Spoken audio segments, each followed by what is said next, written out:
Good evening, ladies, gentlemen, and all variations thereof. And I have no camera today, so you're getting some lovely art instead. This art was made by Beware the Warp, aka Jen, a good friend of mine, who I miss very dearly. I don't know where they are at the moment. So they're not dead? Is that what you're No, saying? they're not dead. They're not dead, but I haven't spoken to them in a while. I see. There was a falling out. No, there wasn't actually. I just haven't spoken to them. I see. There was a Anyway. falling out. They're a ghost that you hate. No. We're making very weird assumptions. You're making Anyhow. very strange assumptions about this. No. Jen and I are very good friends. I just haven't spoken to them in a while. Right. Ladies and gentlemen, welcome to Shadows of Sorcery, session 56. Snakes in the basement. Maybe. Who knows? Snakement. Yes. Last we left off. Well, who wants to do the recap?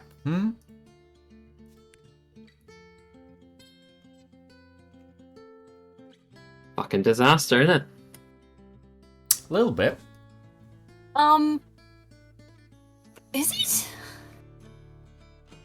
Sort of thought it was going quite well, but I am not one to really say such things. So, last time, our party split up a little. Zarian, the librarian, what did you go and do? You went and helped bureaucracy. Bureaucracy work so that he could maybe find a hint about someone. Didn't end up doing it. Yes. But still helped out with the bureaucracy stuff. So still helped out with the bureaucracy stuff. You all got your passes for the city of Matina. Yeah. Ingvar, you went looking for an inn and just conked out. Pretty much. But you have been listening in on the ring to the rest of the party as they've been going through their bits and pieces. In much the same way that someone listens to Hooked on Phonics while they're falling asleep. It's just a podcast that Darren's narrating. Exactly. Here we are in the Terrible Cavern. How do you feel about the Terrible Cavern, Prod? Darren and Prod. You two went after a strange coffin-like box that was being carried to a place known as the Church of Light, a religious sect that has established itself here in Matina. They're well known for providing aid to the local citizenry. And you both walked into this large marble temple, massive mirrors and windows and light flooding every point, and in the middle of it, a massive visage of a figure with a head wreathed in flame, and behind them on the back of the church, a large symbol of a silver candle encircled by a halo. You met with a priest. You spoke to them extensively about their god, as it turns out. A god that you, Prod, found out is actually a manifestation of one of the ancient titans. The things that came before the gods. Titans primordial. You went exploring. Darren found a basement with a strange fountain inside it. No sign of that strange box until Prod decided to drop some blood on the tongue of the fountain, and a secret passageway opened to a lower cavern section, a basement area with an interesting sort of obelisk in the center of it.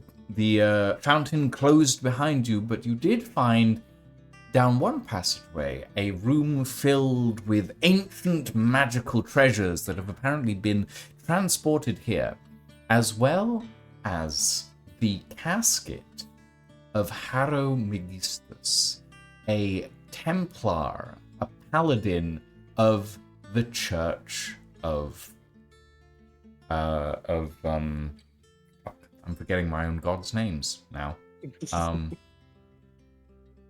I had it. It was there. It's gone now. Anyway, a paladin of the same church that Prod is a part of. Prod, you sensing the fact that this set of items was probably about to be destroyed in some form of hellish infernal fire, you took the swords, the blades of Dramatis that you now hold upon you, and... I would... Hmm? What's... just a thing for later, what's their... But you haven't attuned to them yet, so you don't know. Okay, I just have them. You have them. Okay. You know their name, Okay. but you haven't attuned to them, so you don't know how good they actually are. Which I can tell you, they're pretty good. You also auto-attuned to something called the Bandages of Judgment, which were the bandages that wrapped the body of Harrow Megistus as his, essentially, death shroud. In leaving this room, you found that the fountain had closed back up. The only method of exit that you could see is a weird runic obelisk in the middle of the room, but you couldn't tell what to do with it. So you went down the other passageway through a rather broken down room that had a strange looking door behind what looked like a wall that had been bricked up centuries earlier. And that is where we come to today's session, where Darren and Prod are staring into a cavern, a large natural cavern formation, and you're looking through, and inside it there is a tall... You think it's stone. You're not entirely sure, though, because this whole area looks very organic in nature. You look through into this sort of strange organic cavern that was sealed behind an ancient wall at some point in the distant past. And in the middle, you see this large pillar, maybe a pair of stalagmite and stalactite that have fused together and bulged in the middle, and in the center, this large, glowing, purple crystal sits, pulsing.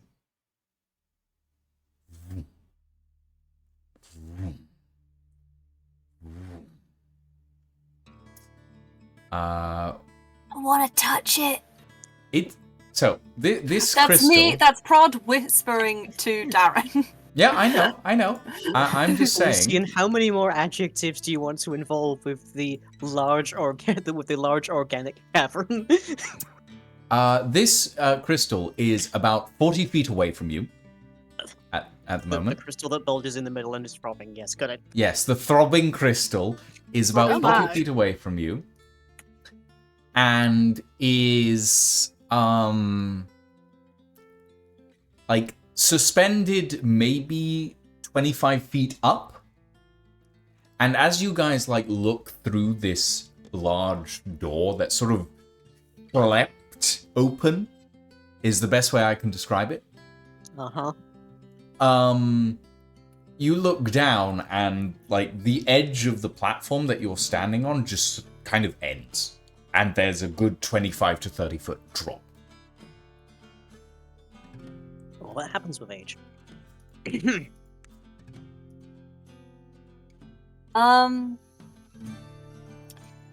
Do you want to shoot an arrow at it or something and just see what happens?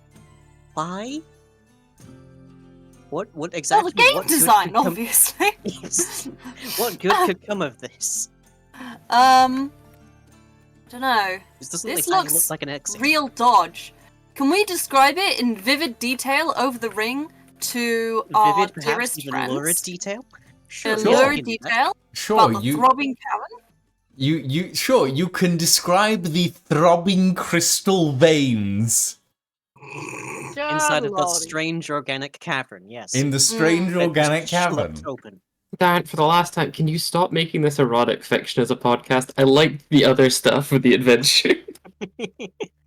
Look, I go back to that. I was cannot help working. I was what it is that focused. I have walked into. Didn't need to call it throb. That's what is, it's though. doing. It's throbbing. Like- It is imperative that you And it- understand exactly what it is I'm looking at. It's purple. And it looks Okay. vague. Oh, yeah! Prod's gonna vibe check. Okay, sure. Vibe check. Divine sense. Is it? Vibe check! Okay. Honestly, I think you should be thankful that indeed I can locate the throbbing crystal in the strange organic cavern. Many people would very much struggle to find this. Okay. So what are you using for vibe check, Elfie? I'm using divine sense. Okay. Right. So, you stare into this deep cavern. Mm-hmm. Sorry, I can't help myself. You brought yourself to this situation.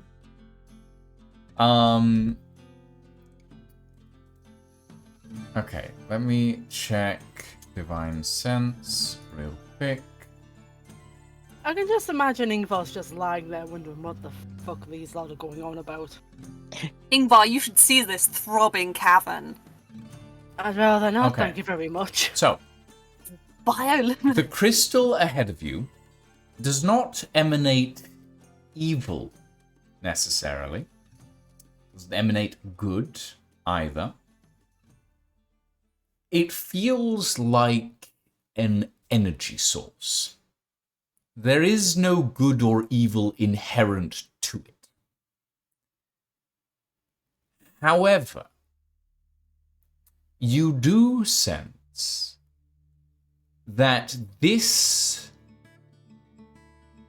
thing, whatever it is, and like you realize as you're looking at it, there's like arcane tethers that are going from the crystal to small sockets in the walls. This entire thing is recent. This has been grown here.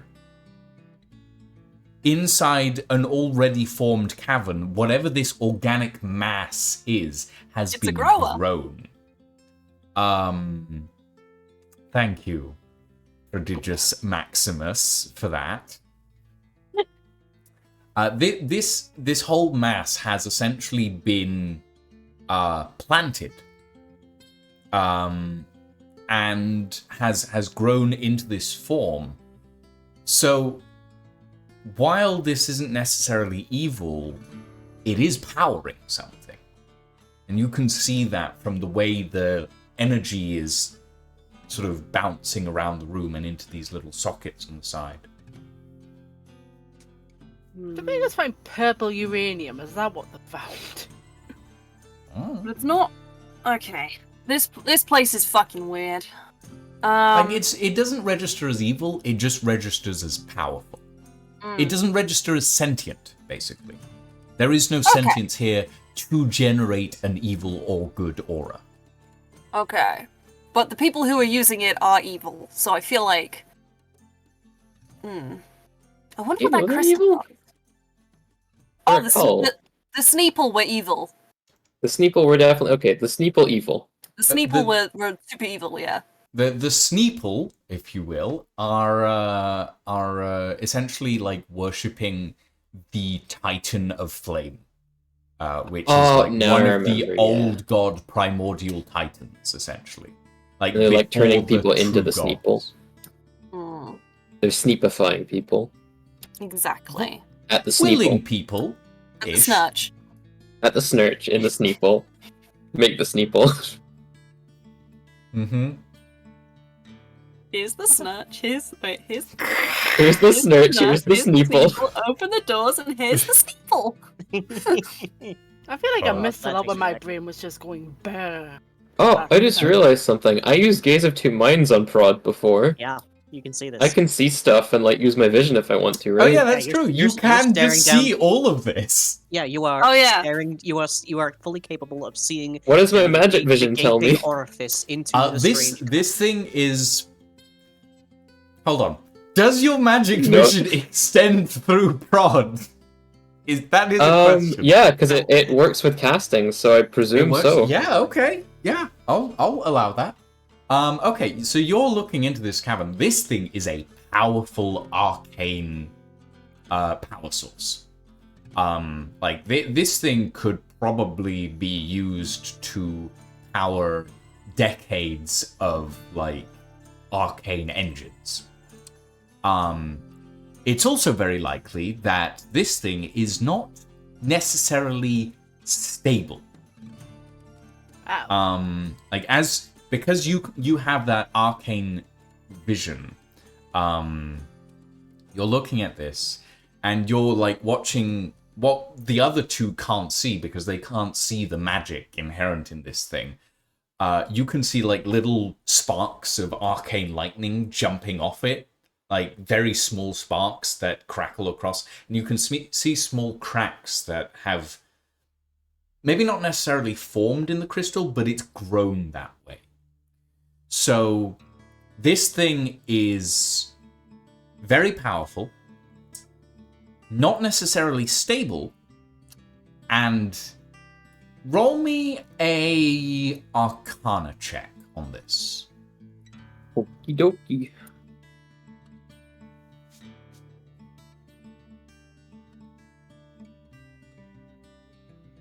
That would be a 24. 24. If damaged enough, this thing could level a city block.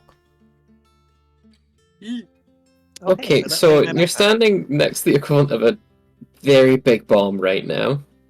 Oh. Again. Like I would say with a 24, I would say that you could judge this thing as having an explosive radius of about 1,000 feet.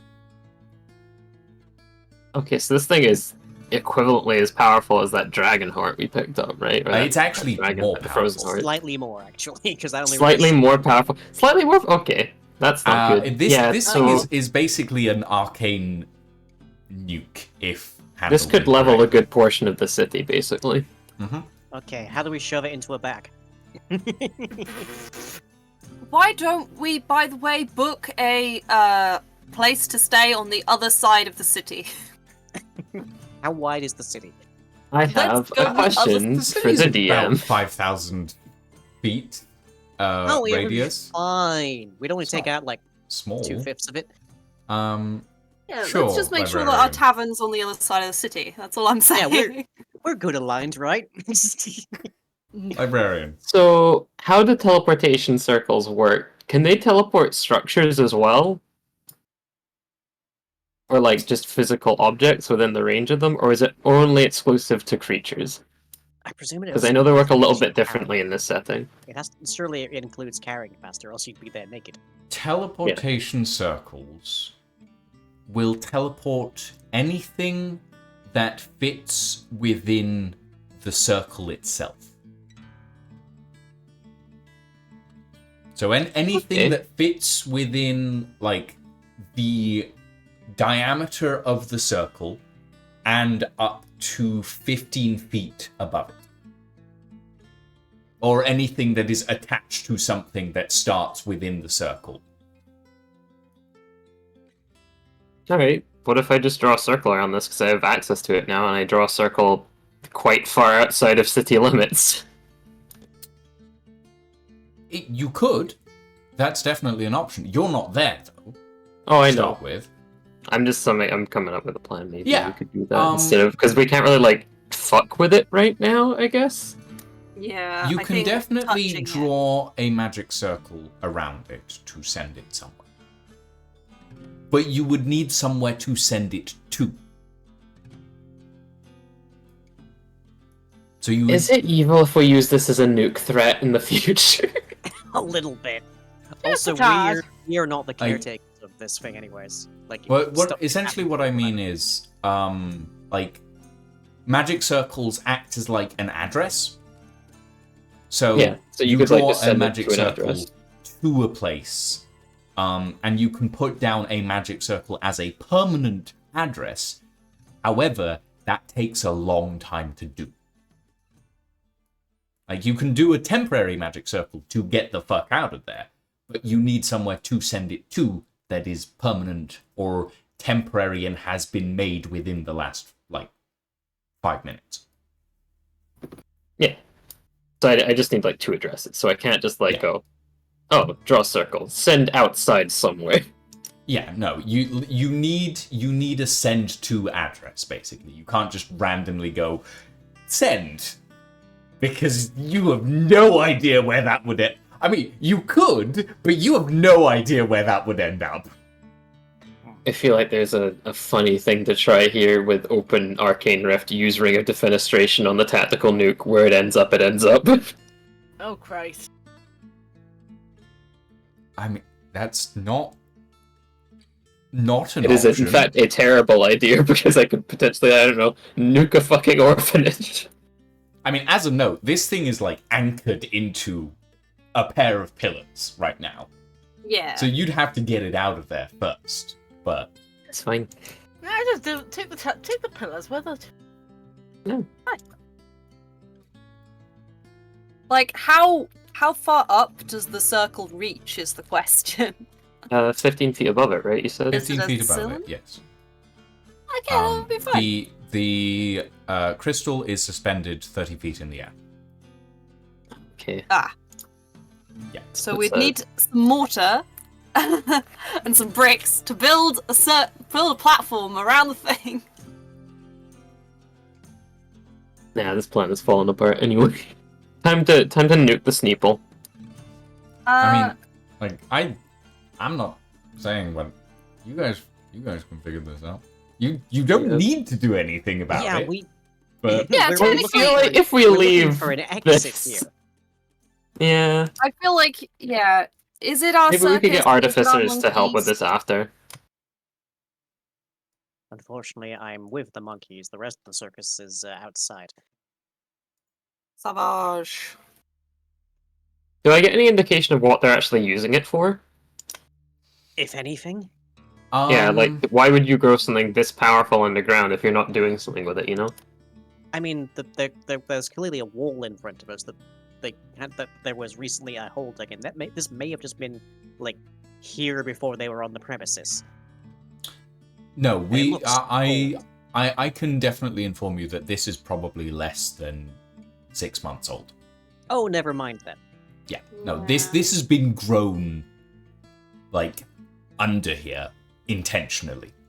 Okay. I can with your magic vision, librarian, I can tell you that those magical currents are being drained by something. This is feeding something. You don't know what necessarily, but it is feeding something. I think it's probably feeding that big old pit that they were throwing shit into, or that big old pit is feeding something, and this is feeding something, and that something is somewhere else in this place, and it's bigger. I think it has something to do with that pillar in the middle. Can we go and look at the pillar again? And get Librarian to have a look at the runes? Sure. I can technically ritual cast 3 if you want me to do a what's it? Investigate. Yeah. Well, Sure. let's go look at the pillar whilst you're looking through my eyes, and then we can figure it out. Roll me a quick athletics check, both of you, to get back across the room. Oh. Athletics or acrobatics?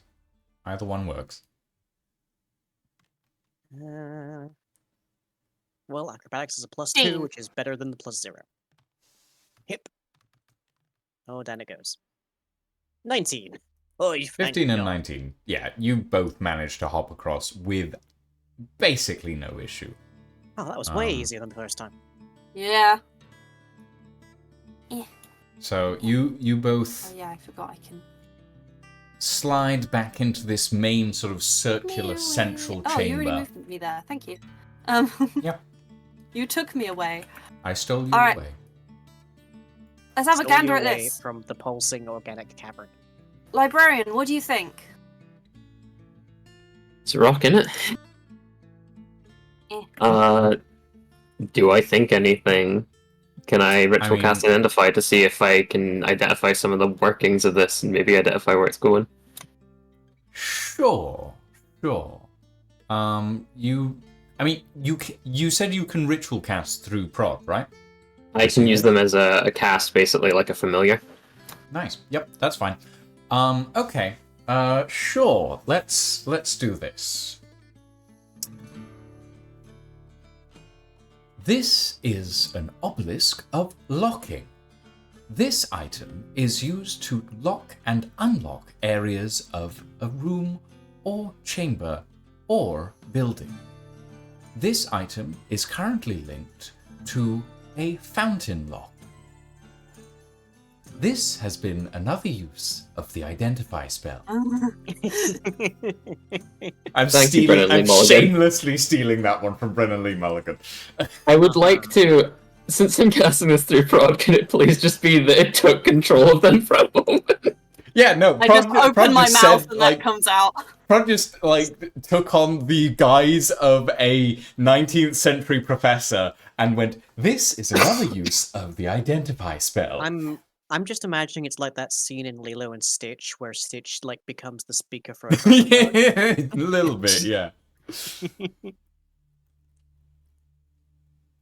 But yeah, this is a locking obelisk essentially. It's acting as like a magical locking and unlocking mechanism for the fountain.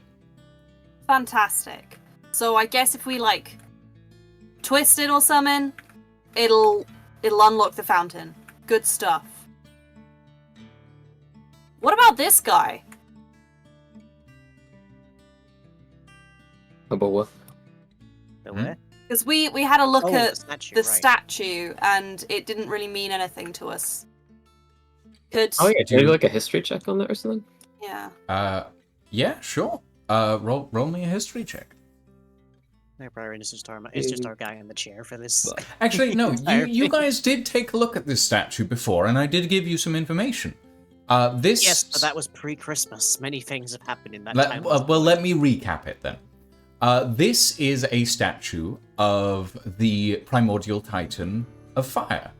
It is a statue of a 6-armed figure with a head made of flame. And in each of its arms, it is carrying a different thing. The lower arms, I believe, are carrying a pair of kunai. The middle arms are carrying a massive pair of broadswords, and the upper arms are just holding balls of flame, essentially. I just thought maybe this is the thing that the middle pillar unlocks, rather than the thing that's behind us.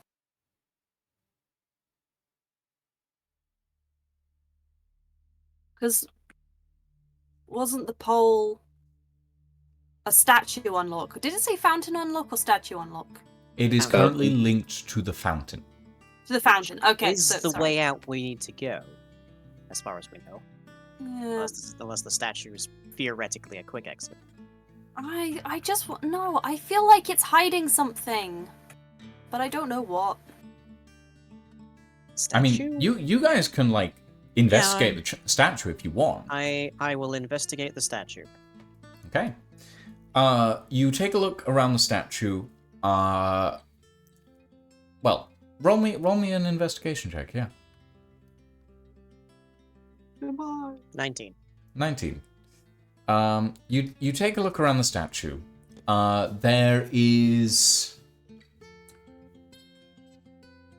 There's not much. Like, this is a relatively recently carved statue.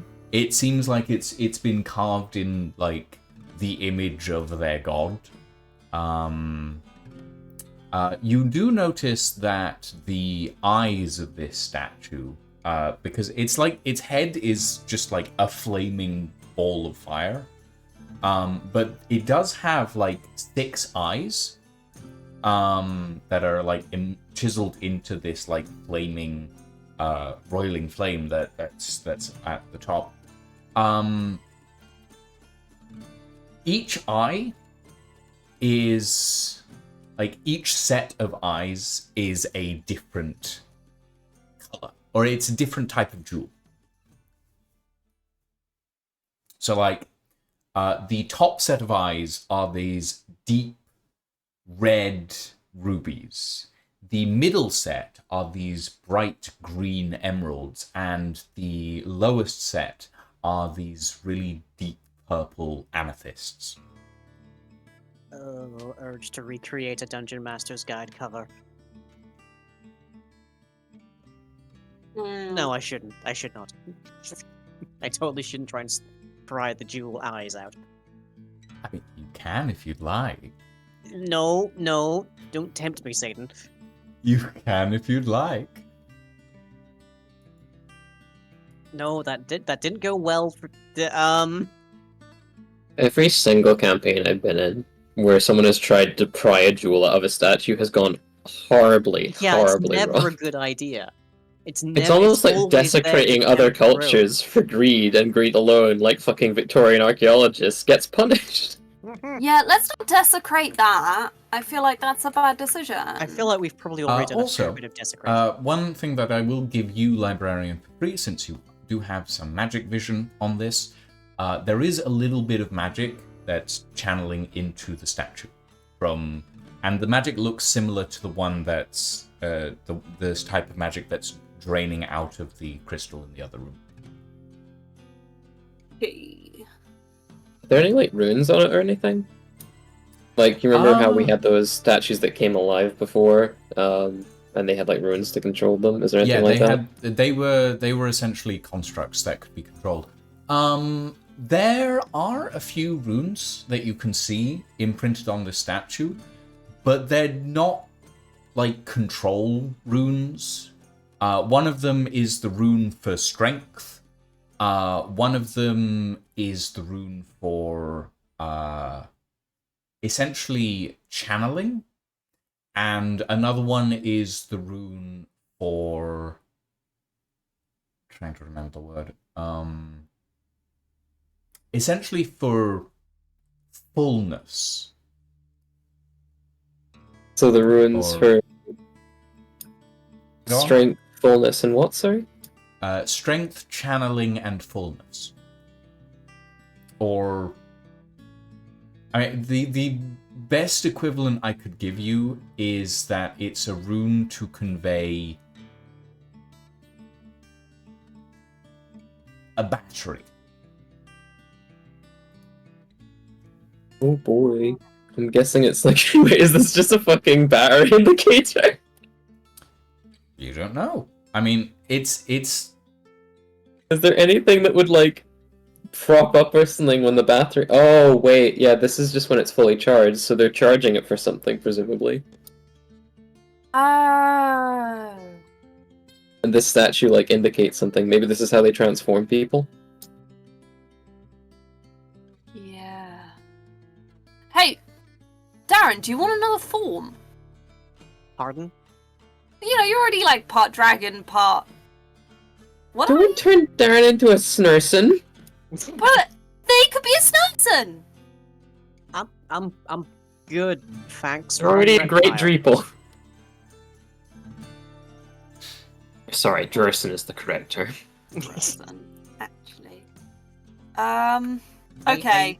I don't know which is the non-slur way to refer to them, and I don't wish to be the target of said slur. Scaly!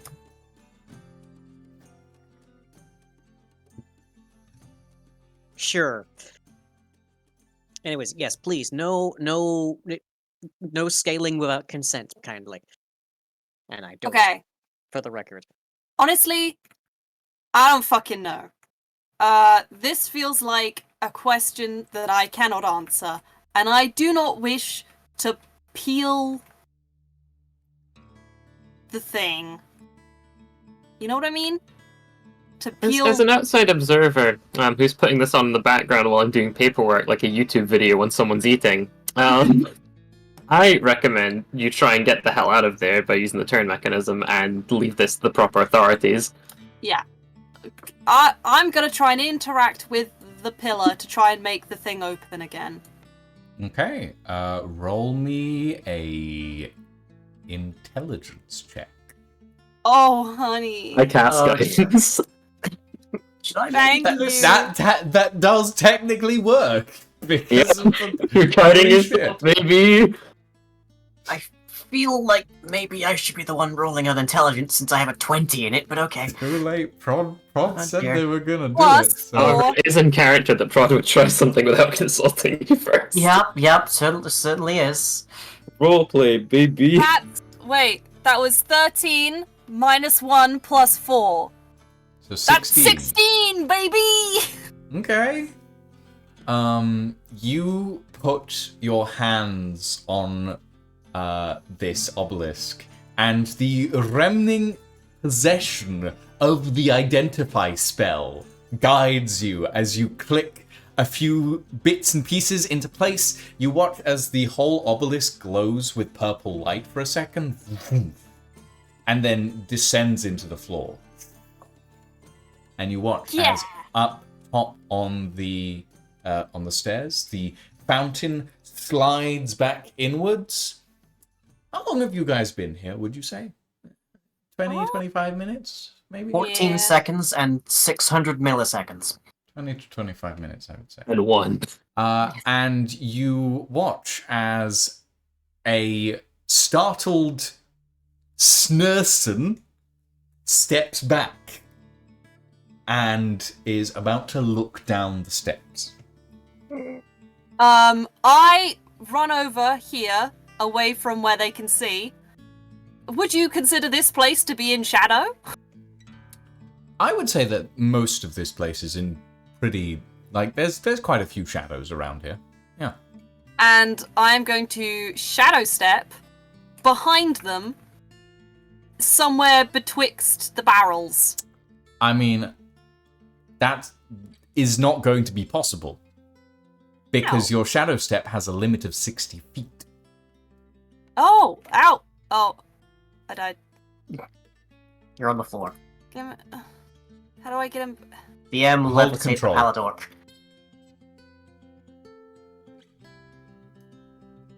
Hey, Lucian, would it have been conceivable that I could have seen them walk into this place while I was doing my paperwork? Like, I know what the front door looks like. Yeah, you know what the front door looks like, yeah. How far is the front door from here? From where you are? From where? No, from where they are. It's a good 150 feet. Like, you don't have an exact idea because, like, you were not necessarily paying full attention, but it's around 150 feet from where Can I they are. arguably visualize it? Roll me an intelligence check. On a Okey-dokey. 20 or more, you can visualize it.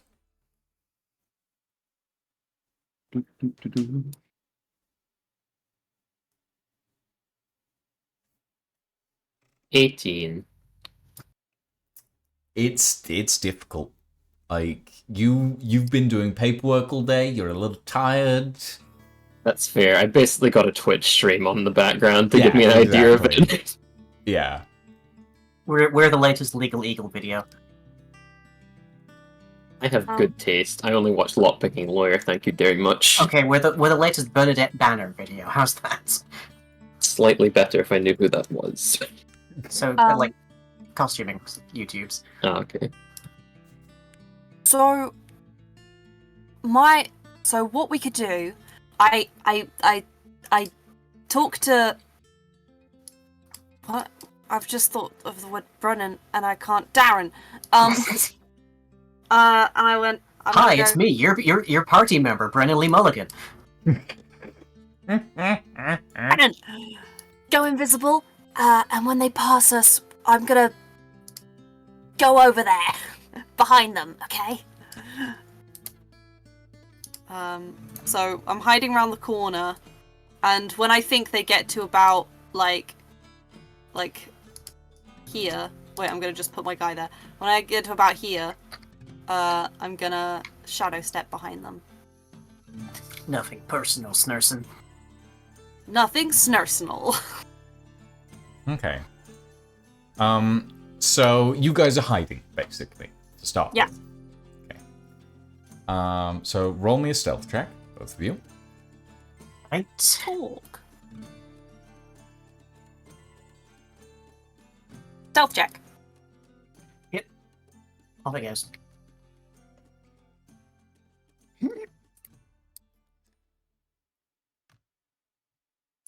I'm gonna cast invisibility as an action. That'll give you Do I advantage on still the have stealth check. guidance? It'll give me No, that advantages only on that. counts for one.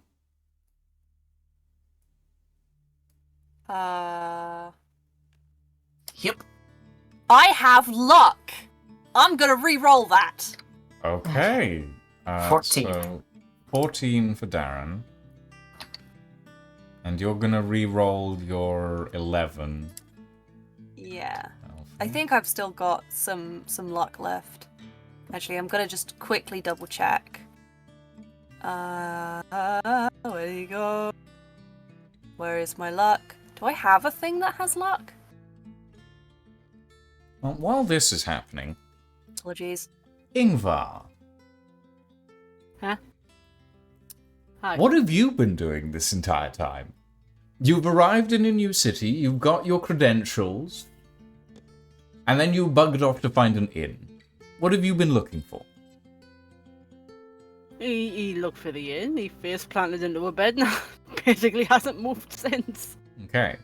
So you wake up about 2 hours later hearing your companions' slightly panicked voices over the communication ring on your finger. What's your first point of action, shall we say? I suppose he's going to ask where they are. Okay. So you get relayed that they are at a temple that's, from what you've gathered about the city, maybe about 1,000 feet from where you are. So like half a mile-ish. I don't know how feet translate to miles, to be honest. Imperial was never my strong suit. So it's about half a mile from where you are, you think. I guess he's going to start looking for start walking. What? Walked completely. Looking for temples. Okay, so you grab Kazuma and you start walking. Yep. So with that, I will say that you will get there within 6 rounds of combat, if it comes to that. Doesn't necessarily mean there will be combat, but 6 rounds is how long it will take you to get there. Yeah. Okay. So, Elfie, you rolled a 17? Yes. Yes. No, I rolled an 18. I have +1 on that. You have +1. Okay, so you rolled an 18. Lang, you rolled a 14. Okay. So, the fountain retracts and the Snursen sort of steps back slightly. You notice that there's sort of a priest. They're wearing heavy white robes, but they are one of the Naga, the snake people. You notice that their large, sort of undulating, coiling body below them is sort of... Their tail sort of rattles a little in surprise. and they cautiously approach down the steps. We're not entering initiative yet. They get to about here. They notice that the obelisk is in the floor. They notice that they weren't the one who opened the door. And they are about to turn around and head back up the steps. What are the odds this guy has more than 40 hit points?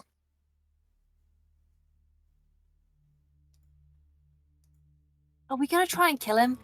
No, I'm just gonna knock him out for a bit. Fucking go for it. Okay, I cast sleep. Okay. Roll me those dice. Oh, please be kind. Eh. Can I give you aid or something?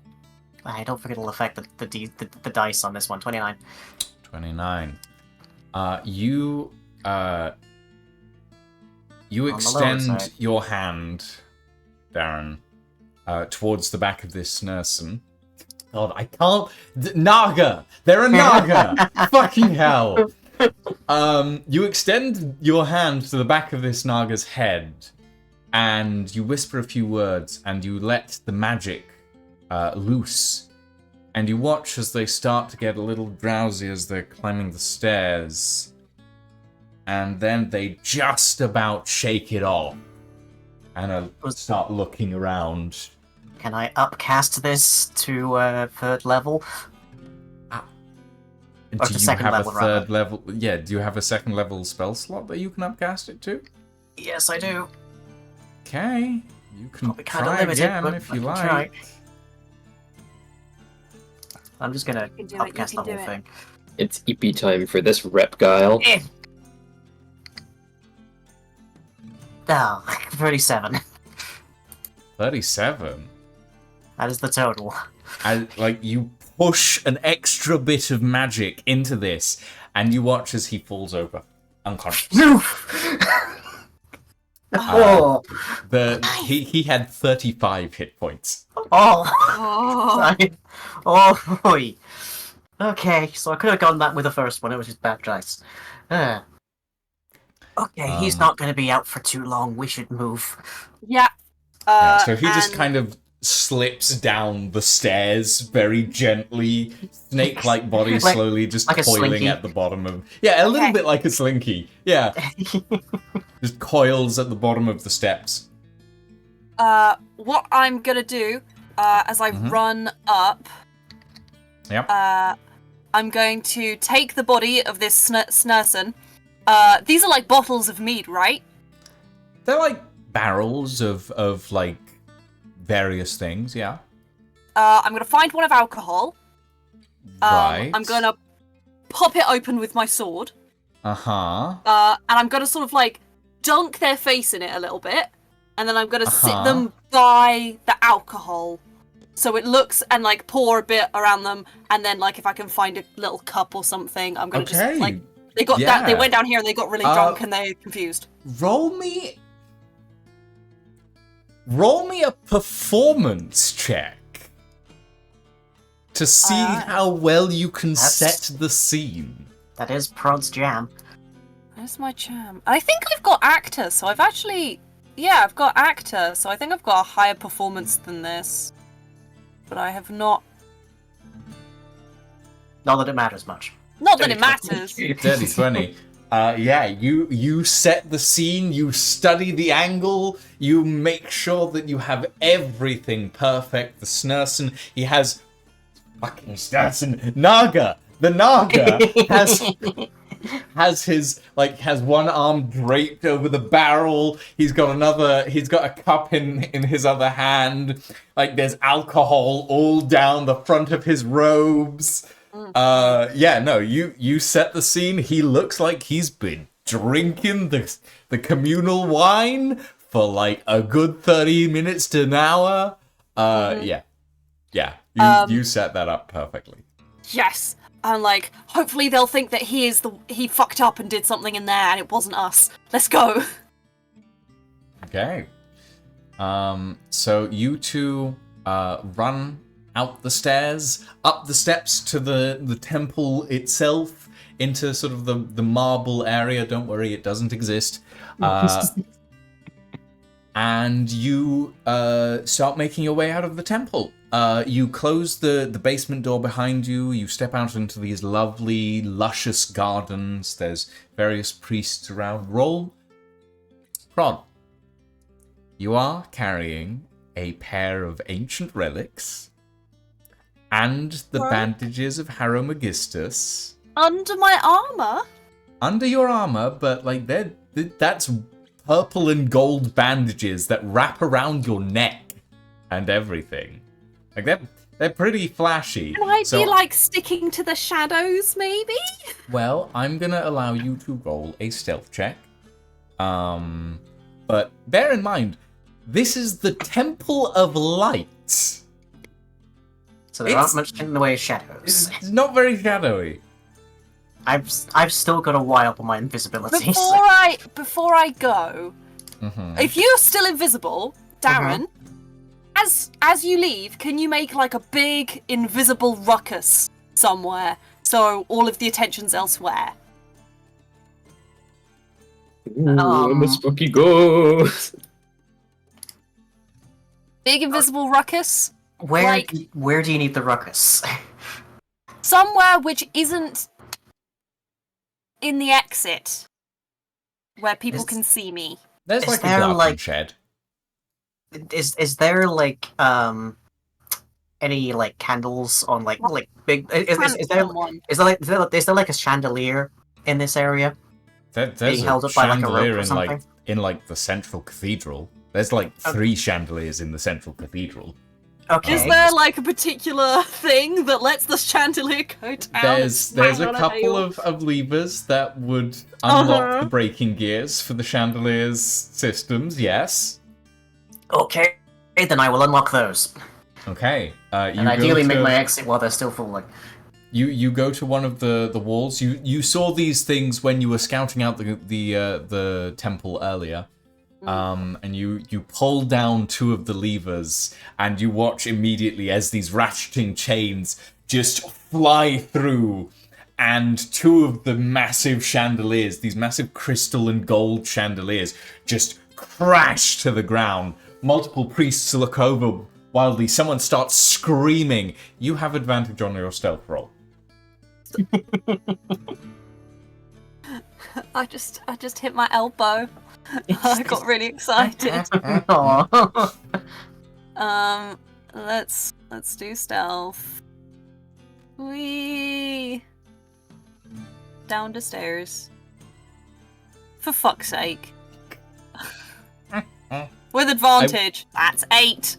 I will say, the original DC was 15. I gave you advantage and lowered the DC on the chandeliers. I This still DC failed? was 10. Mother. Darren, Uh, you sprint for the exit, I and have inspiration. Please may I go again? you may roll Are you- 1 more die. One Oh, more boy. die. That's what inspiration is. It's an extra die. So roll 1 more d20. I thought it just gives you advantage, but okay.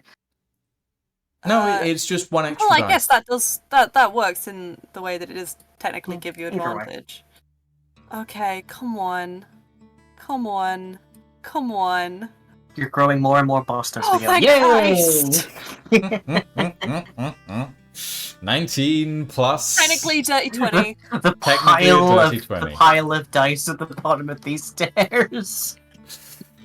Okay, so after you're edging yourself out the door, and then you duck back in like several snake people, Nagas, run past, and eventually you look out. There's no one around. You sprint for the exit, and you're joined by Darren on the way. You run down the temple stairs, in this heavy, clanking black armor, but you're fine, you're good. You get It's to actually street- very silent black armor. It is very It's, silent black armor. It's Uncharacteristically. admittedly, it sounds more like velvet than iron. But but it's heavy as iron, that's for sure. So you sprint down the stairs just in time to meet Ingvar, who's sort of striding toward, like doing a gentle jog towards the temple, just not particularly concerned about anything, just like, oh, there you are, hello. Yo. So you three meet up at the bottom of the stairs. I scoop up. I don't scoop up Ingvar. I grab Ingvar's hand and go other way, other way, other way, other way, other way, other way, and walk very quickly in the opposite direction. Okay. The three of you have met up again. You're in the city center. Prod, you've stolen some ancient relics. Yeah. Meet back in the tavern. I feel I need these identified now. Okay. Green Fighter is RTB. All right. In that case, since you three are together, librarian, what are you doing? I mean, I kind of finished up my paperwork by now, probably, and Probably, yeah. I'm probably heading over to the tavern. Okay. Yeah, your podcast is ending. Podcast ending. I'm doing a ritual cast to identify the relics on the way, I guess. Since Prod is technically always touching them. Yeah, that's technically. I'm gonna say because you're moving, you're not gonna be able to ritual cast this. Alright, I'll burn a first level on it. Oh, okay. I mean, you can just wait until you're at the tavern, but fine. Yeah, let's wait until we're at the tavern. It's gonna be okay. We've got time. Okay. Do we have? No, yeah, sure. So, you all gather up at the tavern. You pile into Ingvar's room. It's a bit of a tight fit. This place is like it's on the outer edge of the city, but it's still relatively nice. And you cast Identify on the Blades of Dramatis. Are you casting it through Prod again? Just so I don't have to touch them for adverse effects, yeah, sure. Okay, yeah, sure. Alright. So, the Blades of Dramatis. A pair of longswords engraved with the verses of scriptures from the tomes of Callist. Forged by metalsmiths of Invict during the First Age, these longswords are wickedly sharp blades of incredibly fine craftsmanship. When wielded in the split form, these blades allow the user to perform 2 attacks for every attack action taken. They can be wielded one-handed, or the blade hilts can be fused together to form a greatsword for a more powerful single two-handed attack. These blades also inflict radiant damage and have a few extra functions. The tips of the blades are slightly serrated. On an attack, the wielder can choose to use a bonus action to attempt to bleed the target, causing 1d6 bleed damage for 1d4 rounds. The target must make a dexterity saving throw against the wielder's dex score. Lastly, the blades give the wielder a +1 to performance. This has been another use of the Identify spell. Well, there you go, you got some pretty sick daggers. They're longswords. Longswords. Long daggers. Okay. I think this is my time. I think this is my calling. Callist has chosen me. It was fate for us to be on that shitty ship that made me so seasick. I'm gonna Very cry. quickly, librarian, you do notice the bandages that are wrapping around Rod's throat. Do you want to identify those as well? Yeah, I intend it's to identify okay. both. No, It's actually okay. we're not doing the cursed item bullshit It's again. fine. Look, Not No, it's another not. one. the bandages are fine. They're Callist, so that's technically what I'm supposed to be doing anyway. Okay, so you're doing identify on those? Yep, Yeah. Okay. did identify. These are the bandages of judgment. Created by the weavers of Callist during the First Age, These ancient bandages are kept perfectly preserved by ancient runes embroidered into their very thread. Adorned on Harrow Magistus on his induction to the Paladins of the Order of the Golden Thorns, this bandage records the life of the wearer, right up until their death. The bandages also record all the people that the person aids and befriends. When worn, the bandages give an increase to your maximum health equivalent to your wisdom score times 2 and give advantage on death saves. If attuned without the Blessing of Callist, or if the blessing is renounced, the bandages will reduce your maximum health by your wisdom score and give you disadvantage on death saves. The bandages will then turn black. To unattune from the bandages, one must visit a temple of Callist of true faith. This has been another use of the Identify spell. See? Fine. I'm a Little- Callist paladin. I have never displeased Callist in my life. Yes. Yeah. I'm iconic. You know what? That is Certainly their that. Calist. I believe them. As you question say about as you that. say that, by the way, Prod, I have never displeased Callist in your life. You look down at the bandages and you notice a tiny corner of them starts turning grey. Oh, you're not allowed to lie. No, I think that's just a threat.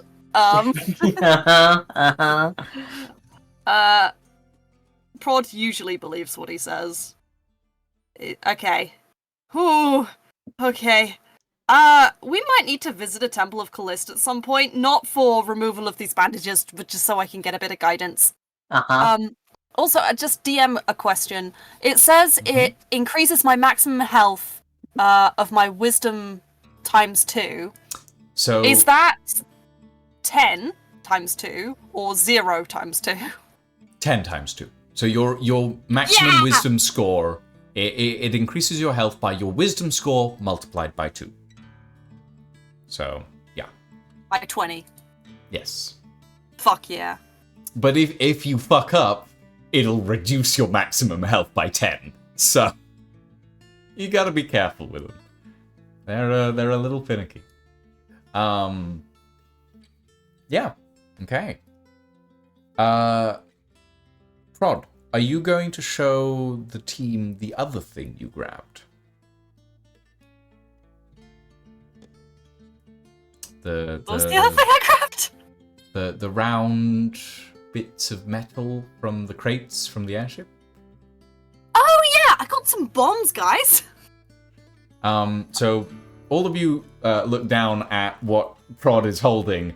They're these like glassy orbs with this small red flare in the center of them.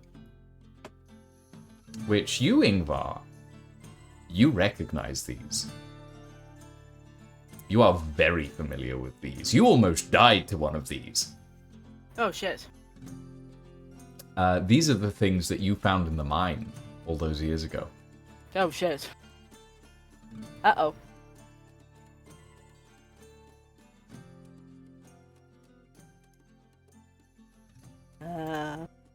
So are these bad then? What are they? Remind me. It's been Okay. a while. Yeah. So There's an endless time void in between. So, what you found were these are, from what you could tell at the time, and you didn't really get a good look of. You got a decent look at them, but then they started to affect you, and it was pretty bad. These essentially are a type of bomb, but they induce rage. Like they're like a gaseous form of explosive that it has a small like percussive explosive that damages things, but their main effect is like releasing this gas that induces a mindless rage into anyone exposed to it. Oh yeah. And these are some of the things that caused the mine collapse back in the day. Hmm. So it makes people go angry. Essentially. Right. Are these okay to use, or are they fucking dangerous? Considering they caused the mine to collapse on top of me. You know, the whole reason I've got a prosthetic leg. Oh. I just thought it Oh. came like that. Are you saying that in character? Yes. No, prod. Oh. Yes. Okay, just noting. No, I wasn't born with half a leg, thank you. Some people are. You're not wrong there. Thought you were born badass. Okay, maybe that. Well, now he just looks offended.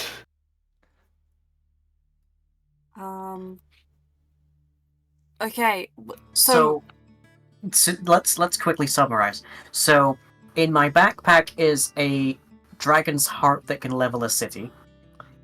Here we have a bunch of things that could level a mine. And down underneath the snurch, there is also another thing that can level a city even more. Also, you're cursed in like 4 different ways right now.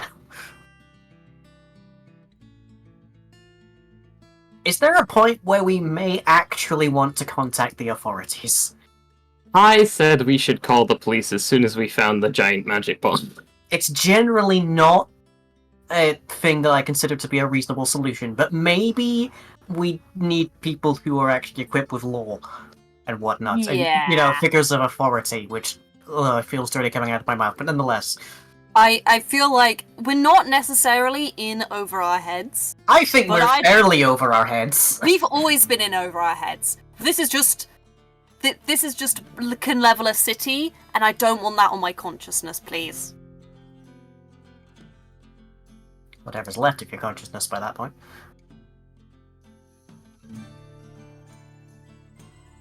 Also, if we just blatantly attack an established religion that generally is seen to be nice, we're Yeah, probably going to become pariahs we'll- real fucking quick. Yeah, we'll look like bigots. There's a political aspect to this that we're not considering, even if we do report it to the authorities. We are theoretically going to have to explain how we know that there is a city-leveling magic crystal underneath the snurch, aren't we? Not necessarily, not if we send an anonymous tip. No, and also I Do you think think they they're take us gonna seriously? overlook the fact that we were in the snurch because of the bad vibes and sort of go, oh yeah, there's a bomb. I mean, legally that means we've broken the chain of custody, therefore our evidence is null and void, but... But you know, the that's evidence- You stood in that dwarven law library too long. that's dwarven law, everyone knows that one.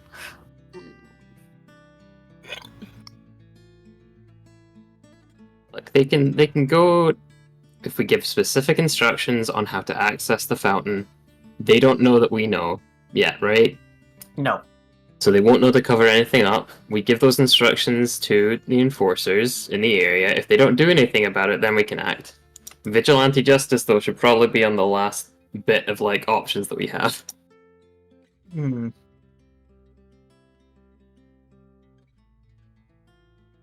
I Like, don't what is think the they'll alternative? take We go into the snurch and kill them all? That I doesn't don't sound like a think- good idea. Yeah, I don't think that we have... I think if we send them just an anonymous tip with explicit instructions on how to find this thing, they will probably just discard it out of hand. But... we will probably still be taken as just trespassers if we tell them in person, so... Fortunately, I have a magical little letter delivering robot, so we just need the name of the police officer. Is there any way that we could extra encourage someone to investigate it? Usually a Oh. bribe. I was about to say, usually that's my job, isn't it? Oh. Persuading people is usually my job. Can you persuade in a letter? Can you write a really persuasive letter? Yeah, you include gold. It'd, That's the bribe thing again. it'd be a high DC, but you could try for a letter persuasion. Gold would help. Maybe. Depending Can on who you're I sending this ask to. if I picked up on any of the political structure currently in the city while doing paperwork there all day? Because we know about the one dude that died. Yeah, sure. Roll. Ooh. I'm trying to Investigation? think about.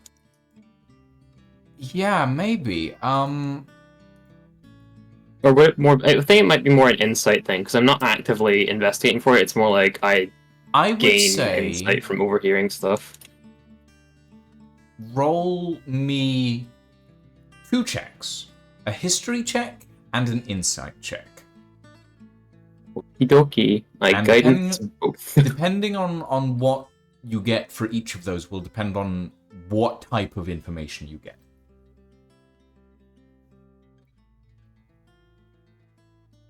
That is a 21 on the history check. If we don't have a solution to this, I have an idea, but it'll have to wait till tomorrow. Oh, sorry, that is a 22 on the history check and a 15 on the insight. 22 on history, 15 on insight. Okay, so history-wise, you've picked up that Martina is in a bit of a shake-up at the moment. Their political structure has been ripped apart in recent history. Because essentially in like the past 15 years, the royal family that presided over the part of the country that Martina is part of got deposed. And kicked to the curb, and a new one got imposed, and a bunch of like new laws got passed, a bunch of restrictions got put in place, and Martina, as one of the central trade hubs at the northernmost edge of this part of the country, is essentially like a trade center. And because of this, they've had a massive shakeup in recent days. And like all of that is only now starting to subside. On the insight side of things, you know that there are multiple political like rivaling factions. And there's multiple ambassadors between all of this. And there's a constant sort of back and forth between like all of these different people and factions and companies and corporations and all of this stuff that makes a city run. There's multiple guilds that are like trying to vie for power as well. And one of the things that you managed to find out is that the death of the current like ambassador from Rodavi, which is like the place that you guys just came from, it was definitely not an accident, and multiple people wanted him dead. So if you guys piss off the wrong politicals or the wrong people, there is a high chance that they could do something that you guys might not want them to do, or you might piss off the right people and send them after the people you want to piss on, I guess. I don't know. Okay. There's a Knowing lot what I of bits know involved, about okay? like the Snurch and stuff, who would most likely be the political opponent currently that would benefit the most from like the Sneeple gaining power in any sense? So there's like a few edge case political people that would benefit from, like they have their like specific offices within the area of the Church of Light. So they would probably benefit. There's like a few factions that would definitely not benefit. Like the general already organized religion of this area is pretty not happy with the appearance of this brand new church that seems to be like taking in everyone and making a name for themselves. So like there's a few people that would be pretty happy to get rid of them, and then there's a few people that do not want to get rid of them, basically. Okay, do any of the people that would want to get rid of them have any associations with like the enforcers or any of like the city's power structure? Like, do we know actually who enforces the laws in the city aside from like the bureaucratical guards? There's the City Watch, and the City Watch is mainly like the council watch. It's like it's organized by the city for the city. But then there's also the Church of Tenor. The Church of Tenor is known for its peacekeeping, essentially. They have paladins and priests, but all of them take vows of life, so none of them are allowed to kill. So they're known as a major peacekeeping force because while they won't kill anybody, they will beat your ass if you get on the wrong side of them or if you do something horrible. So they'll never like commit direct murder, but they'll definitely keep the peace, essentially. You've also got like the Church of Metano, but they're more like monster hunters, which you would know having traveled with Isaac, actually, because Isaac was a member of the Church of Metano. Other than that, like those are like the two main churches that you would know of that would do that sort of thing. There are a few other churches that would probably aid, but there's no Church of Damani in the city because she's more like a nature goddess. The Church of Benor is outright banned, you found out, in Matina. That's the god of war, by the way. And the churches of Invict and Callist. Invict is the god of knowledge. They're mostly librarians. And Callist is the goddess of theater. So, yeah. While they do have paladins, they're not mostly in a more military capacity. Yeah, mostly the people that want to see the church with the Sneeple gone are other religions, and they have their own political ties. That's mostly what I was trying to get at. Are there any primary political parties with actual ties to the Watch, though, that would want them gone? There's one. Perfect. And they're not in great favor at the moment, you found. They're the political party that's like supporting the ambassadorialship to Radavi. They're like for open trade and open agreement and open borders sort of thing. They're essentially the Green Party. And apparently they're not particularly well liked at the moment. Okay. So I try and convey a couple of these things to the party, specifically about like some of the political things involved currently.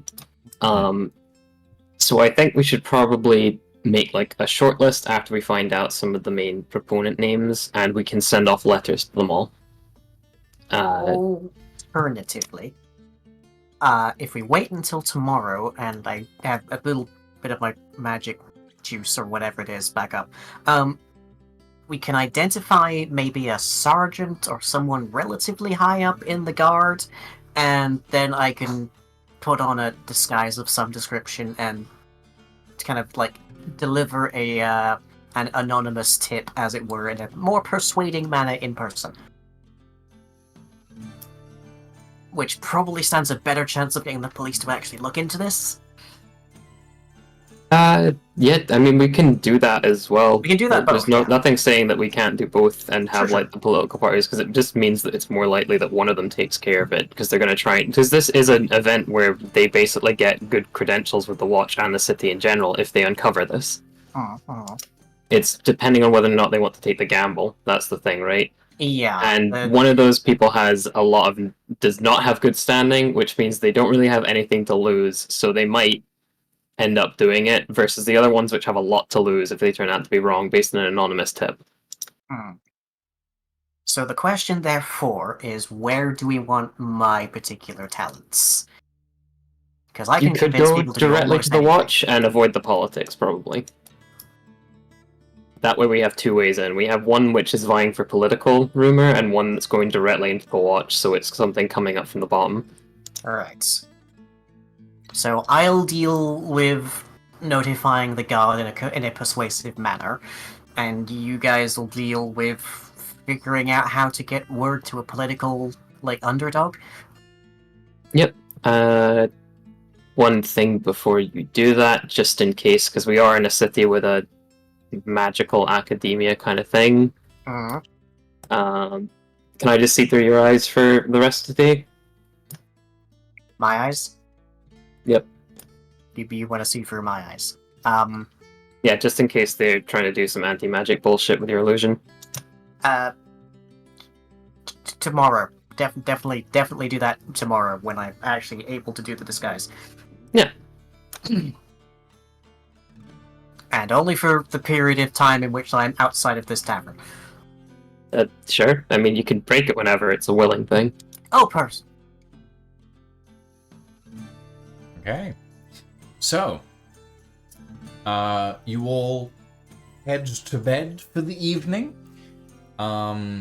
You get up the next morning. You all feel a little refreshed. You all get your long rests in.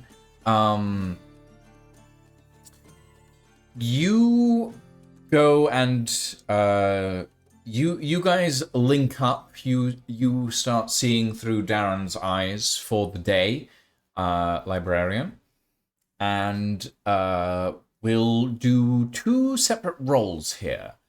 Darren, you're gonna go disguise self. You're gonna You're gonna see if you can find a sergeant. So we'll split off and do that in a second.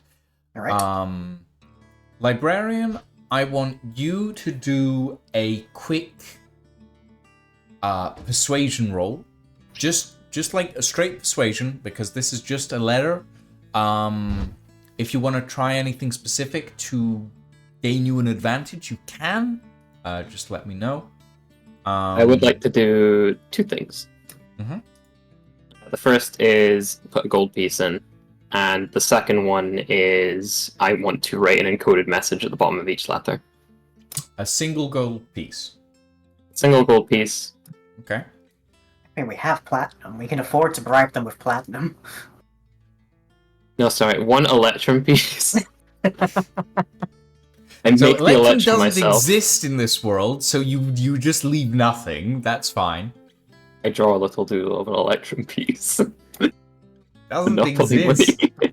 Doesn't exist. I don't use electrum. It does not exist. Can we please have that electrum exist when I was still alive and it got wiped out by the calamity? Sure. You have was a looking, it would be single very funny. electrum piece in your inventory. It's like a shilling. It doesn't exist anymore. It's never used. It's literally worthless. You Yeah, literally I'm can't collecting convert it anymore. coins. Convert it by melting it down. But no, I put like a single gold piece because like platinum is worth like considerable amount of money even to bureaucrats. Platinum Exactly. is worth 10 gold pieces. Yeah. Yeah. So The you gold put is quite a single expensive gold still. piece. Okay. That's Yeah. fair enough. Okay. Roll me a persuasion check. Okie dokie. Wait, you said I you would were like- putting in an encoded message as well. Yes, I'm putting in an encoded message. Okay. Are you adding a cipher? What? Yep. I'm adding a cipher so that only I with the key can decode it. it's basically a failsafe to see if eventually something good happens from this. We can basically go like, it was us the whole time. Okay, yep, We gave that's you fine. the tip. I All was right. here So the whole roll time. me just a straight persuasion check. The DC for this, I will tell you in advance, is 20. Oh boy. Okay. Can It I get was help from someone? 20.5 until you added the gold piece. Can I get help from someone as an action? Sure. Like you're writing this in advance, so if anyone wants to help. Can I get help from Darren since they're really good at persuasion? Well, Darren's gone off to do something Oh, else, wait. so like I'm gonna you can get help from anyone Prod else then, except because- Darren. I'll get help Me. from Prod Anyone then. except the person that can't Would roll you below consider 21. this a performance check?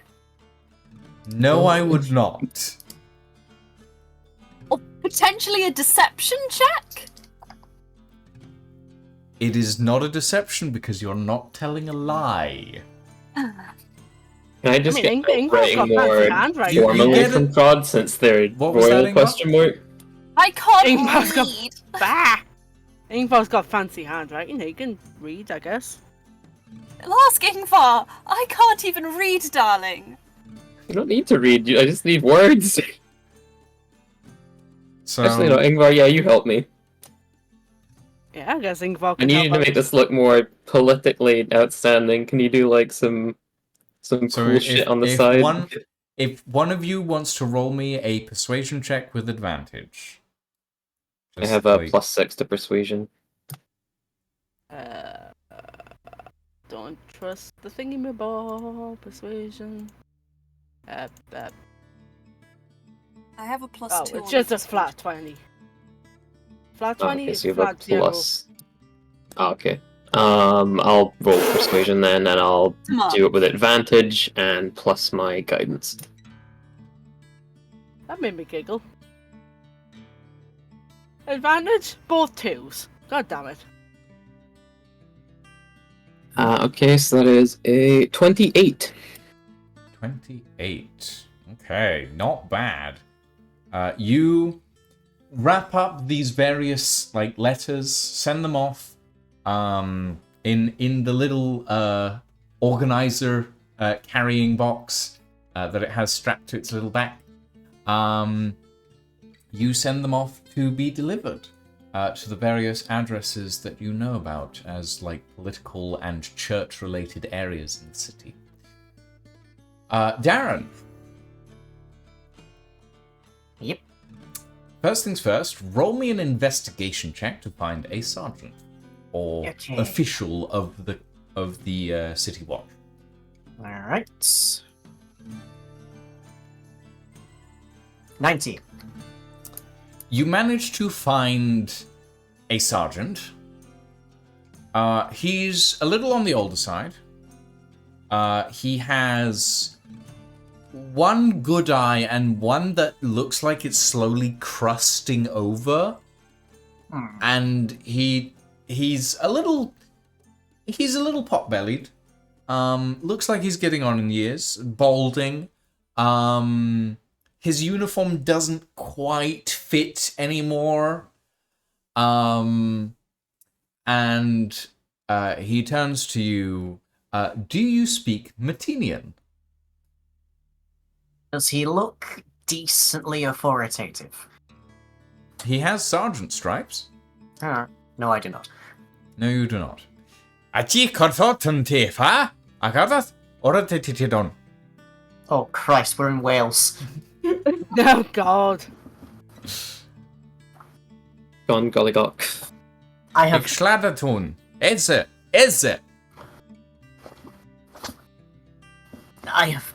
I don't know what you expect me to do with this, Lucian.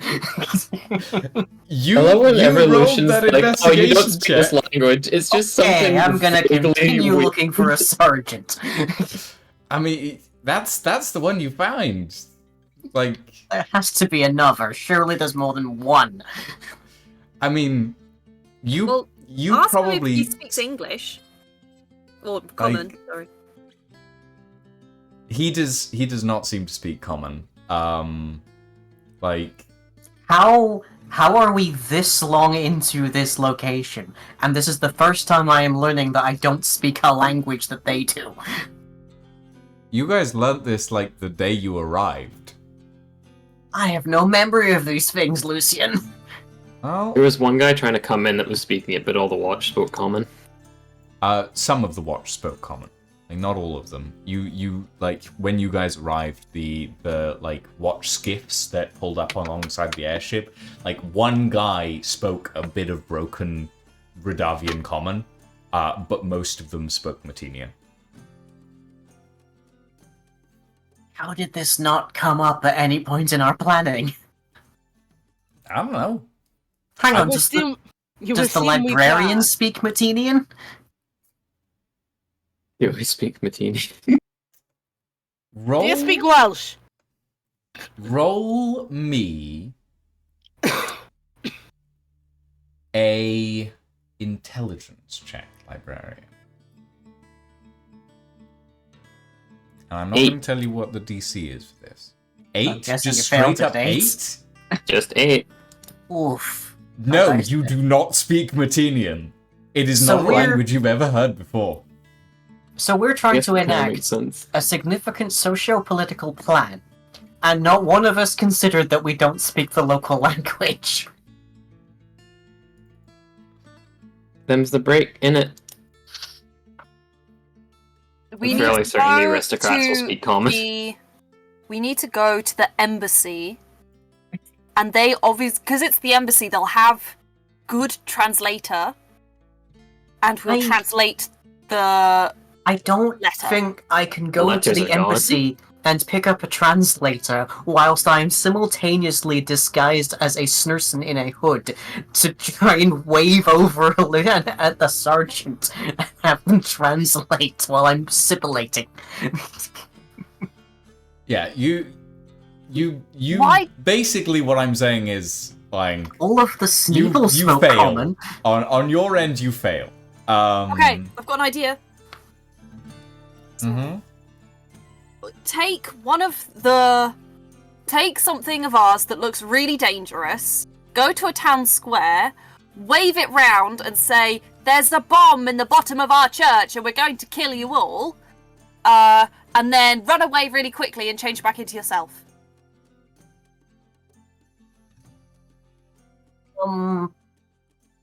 My head. Yeah.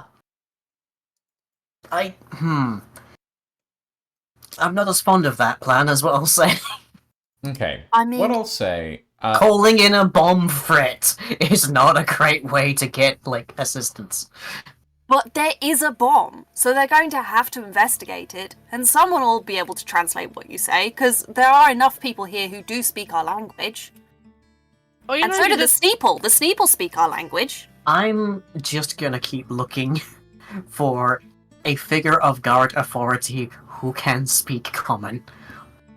I mean, Or at the very least, thieves can't. thieves can't. At the very least. There's gotta be a few. Police are notoriously corrupt, right?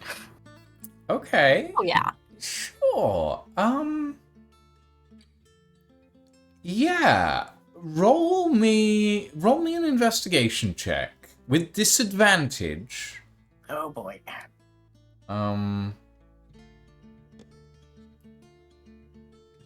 I mean, disadvantage still can't go below 19, so yeah. Which is great, because that's the first roll. And the second... 19. Just flat 19. Okay. After meeting up, finding a few different guards, most of whom don't speak Matinian, or most of whom speak Matinian but not Radavian, which is what you guys speak. Oh. You come across a little back alley bar type thing. And there's a few watchmen loitering around inside, they're off duty. And you're having a day of it. Oh, yeah. And you sit down at the bar, you order you order a drink, and you accidentally order it in thieves' cant. And like the barman immediately notices, looks over his shoulder, leans down towards you, and goes in thieves' cant, like rapping his knuckles on the bar, doing little twizzles with his fingers, giving you all of these visual indicators while speaking in Matinian to you. He essentially says, friend, you don't want to be showing that sort of thing around here, but if you are interested in better drinks than we serve up here, come back in 2 hours and we'll show you the good stuff. I'm trying to think of how to word this exactly in a way that doesn't sound like I'm looking for a police informant or something.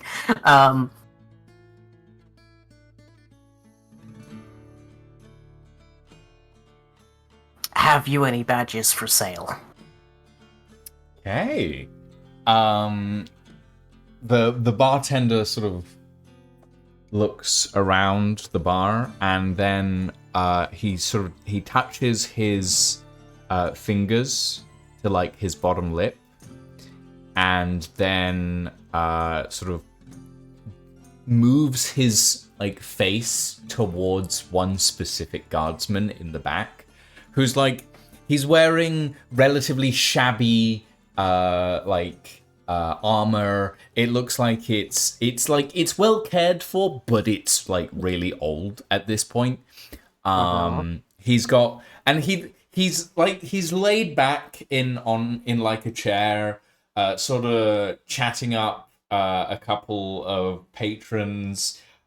He looks relaxed in a way that most watchmen don't, essentially. He looks relaxed in an area where it looks like most watchmen wouldn't be welcome. Yep, that's somebody on the take, all right. Okay.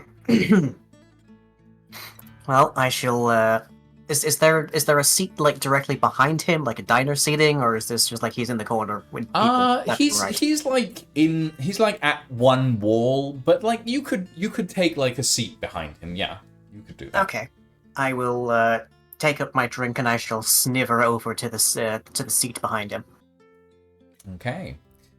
You set yourself down in the seat, and you can hear him talking in like broken Radavian common to these two young men who are sitting in front of him, and he's going like, yes, so you see, we take 5%, 5%, and then you can do what you like, but you have to be sure to pay, otherwise trouble happens.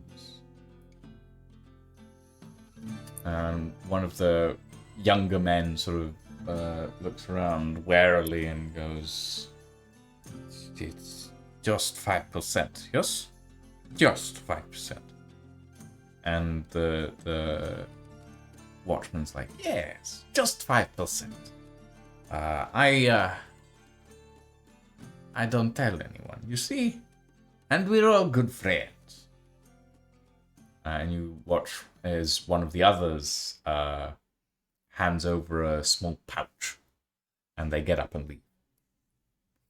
And as you're sitting there, you hear from behind you, this watchman goes, and you, my not-so-snaky friend, what can I do for you? What can Pavel do for you? Eh? That depends. How much do you like gold? Pavel likes gold very much. I'm also devotedly not looking over to him at the moment. Standard having a conversation, but not having a conversation appeal. Yeah. I know of treasure that could see a man like you lifted high. Or a great many others, perhaps. I'm listening. You know of Church, yes? Recent, new, scaled. Church of Lights, yes. Very, very strange people.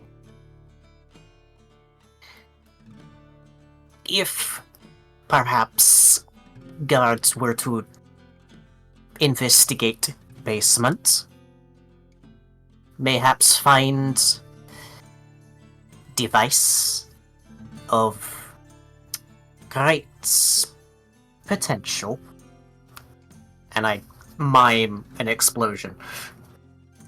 I mean, he's sort of looking over his shoulder at you. One eyebrow goes up, and he goes, "Really? Sneaky snakies, I see. Okay. And, what do you want for information like this?" Many friends in church. Not want harm. No harm. Okay. Many friends in city. Not want harm. This Okay. device, not what I signed up for. I see. Not so snaky, are you? Not as others in church. Others in church, unpleasant, cold. The watchman Methinks sort of dangerous. taps his fingers a little bit and then goes, "Okay, Snaky, you have deal. I shall inform the right people. Do not be at church in 2 days." And he downs his drink. He gets up and he walks off. As he leaves to go, I caution him for a hot second. Is fountain. Give blood. Find device. Okay. You creepy Snaky. I like. And he goes out. There you go. Yeah. I was like, I- see if he goes into the basement and just finds the wine because he's an Yeah. idiot. Oh, I had that thought the whole time. So I didn't even have to roll in. I didn't even have to roll persuasion there. Wow. I'm going to need you to roll me a deception check. Where? Everything I said was true. Ish. Yes, it was. This isn't what that's about. Oh boy. Yep. Nice, be nice for once. 15. Okay. Yep. Carry on. Okay, I shall make my way out, find a secluded Oh, you alleyway. have the alert feat, don't you? Yes, Okay. as you are oft quick to bemoan, I do. Yes. Carry on. I'm gonna make my way out, find myself a secluded alleyway or, I don't know, barrel to stand behind, and drop my disguise for the moment. Okay. And then, just to be especially safe, I'm gonna turn invisible and walk home. All right. Knocking So those you off. all, Ingvar and Rod, are you guys doing anything specific today after this whole situation? I'm attuning to the swords. Consider yourself attuned. I admittedly, next session, I need you guys to send me all your global files, but next session, once we're all properly on the current version of the symbiote, the one that's actually in-game, I shall have everything updated for you guys with all of the correct custom items that will be in the game as well. So don't worry too much about that for now. Ingvar? He's taking care of the dragon, I guess. Okay.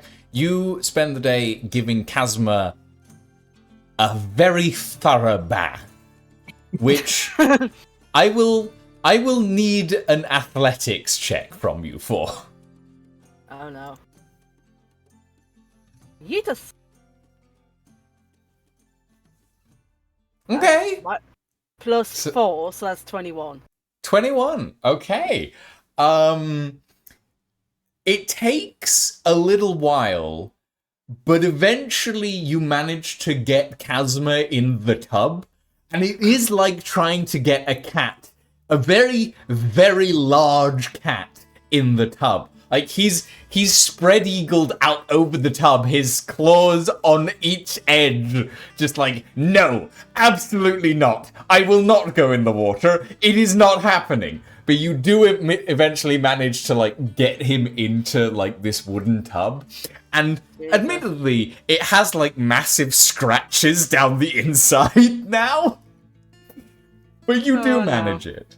And like you start scrubbing away at his scales that have gotten a little dull over the past few weeks of traveling. And eventually, yeah, you have a relatively clean dragon who is admittedly not particularly happy about it.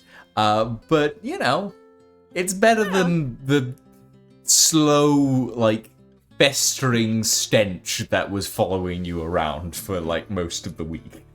Yeah, no, I just kind of offer like jerky or rations as an apology.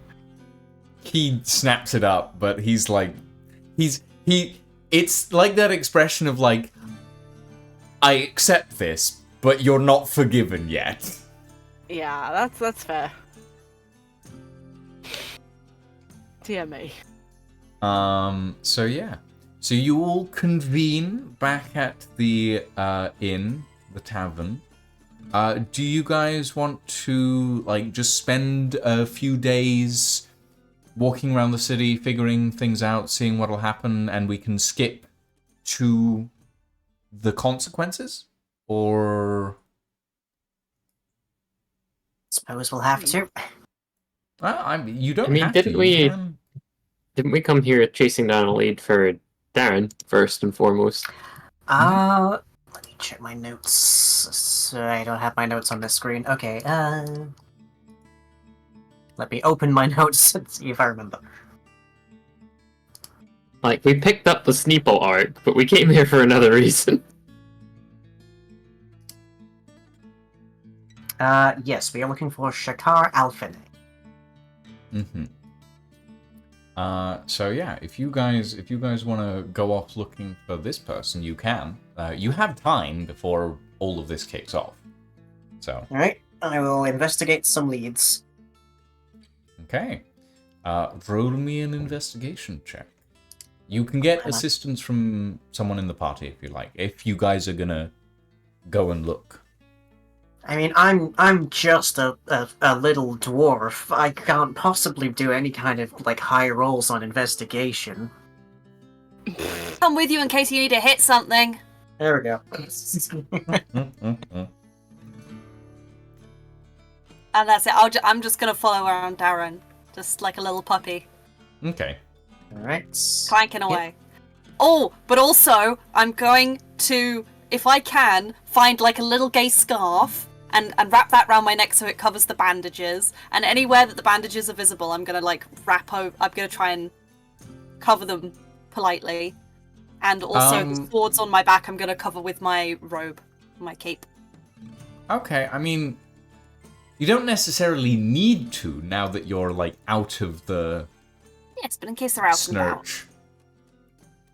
Fucking snurch. God damn it. Hate me Hey, with there's the church, I'll piss Darren. at the Oh good lordy. Okay, 19 on the investigate. 19 on investigation. It's like Okay. about a 3 into 7. It takes you like a day and a half to find any mention of Shikar in the city at all. Eventually, you come to what's essentially the remains of the Alchemists Guild, which apparently, according to like locals that live around the area, burned down like 3 months ago. Oh. No one was hurt, as far as anyone knows, but apparently an experiment went wrong and the whole thing just caught fire. And you look at, like, pictures, like, there's sketches and drawings of, like, what the Alchemist building looked like before, and you look at it and you go, oh, that was a fire hazard. Oh, dear. Like, it's like giant, like, extra bits of house that have been built up and up and up and up and up, and, like, it's all made of wood. It looked like a fire hazard just in a picture, so you can imagine how bad it would be in real life. And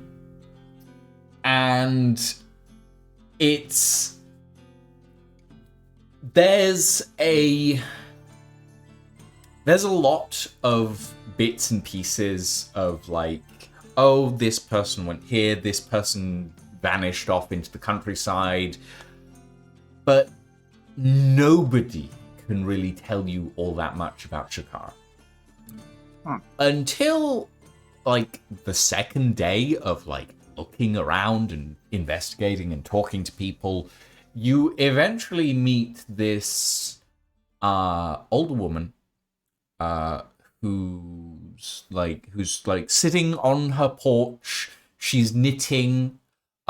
She's got, like, this big basket of, like, various types of wool, and, like, at the moment you look at what she's knitting, and she's knitting with, like, gold thread, this, like, weird golden wool, and you ask her about it, and she goes, yes, I got this from a lovely young man named Shikar a few weeks ago.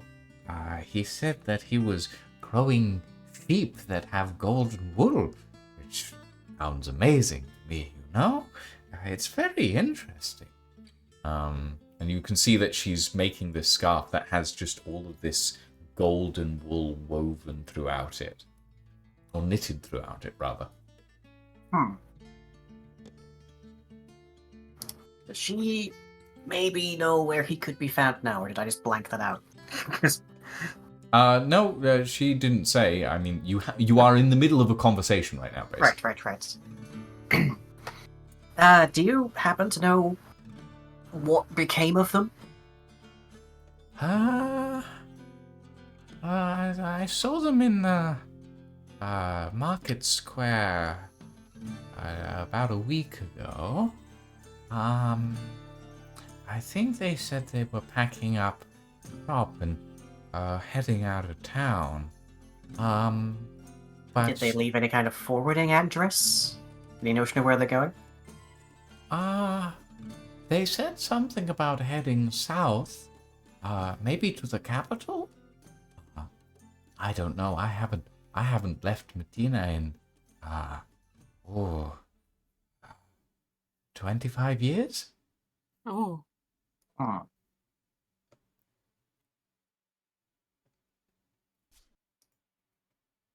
Did they mention the capital at all specifically, or is that just an estimation? I believe they have a family or something to do with academics. I'm not entirely sure. I wasn't very familiar with them. Do you know anybody in the area who was?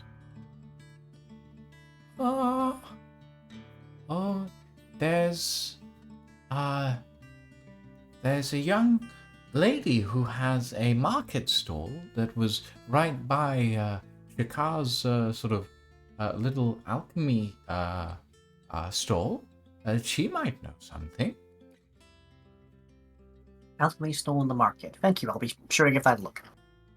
So you head to the market with Prod, who's kind of stuffed themselves with, like, scarves and stuff.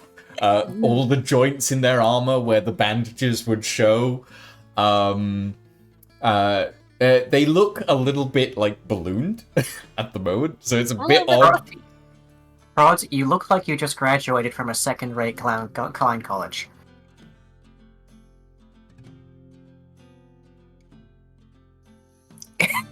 I mean, that is the Temple of Callist.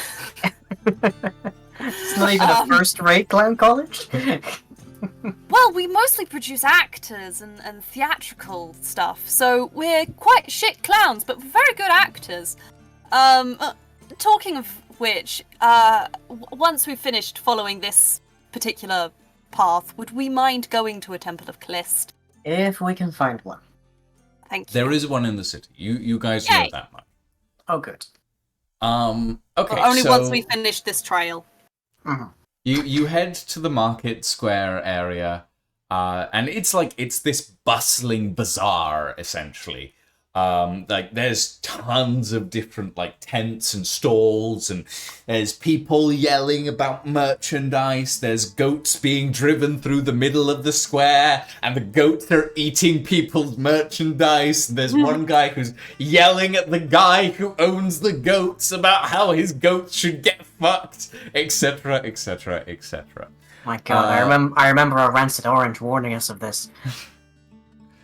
And there's you find like in sort of the northern corner of the bazaar, there's this large stall that sells a variety of like leather goods and stuff, like pauldrons and padded armor and like shoes and that sort of thing.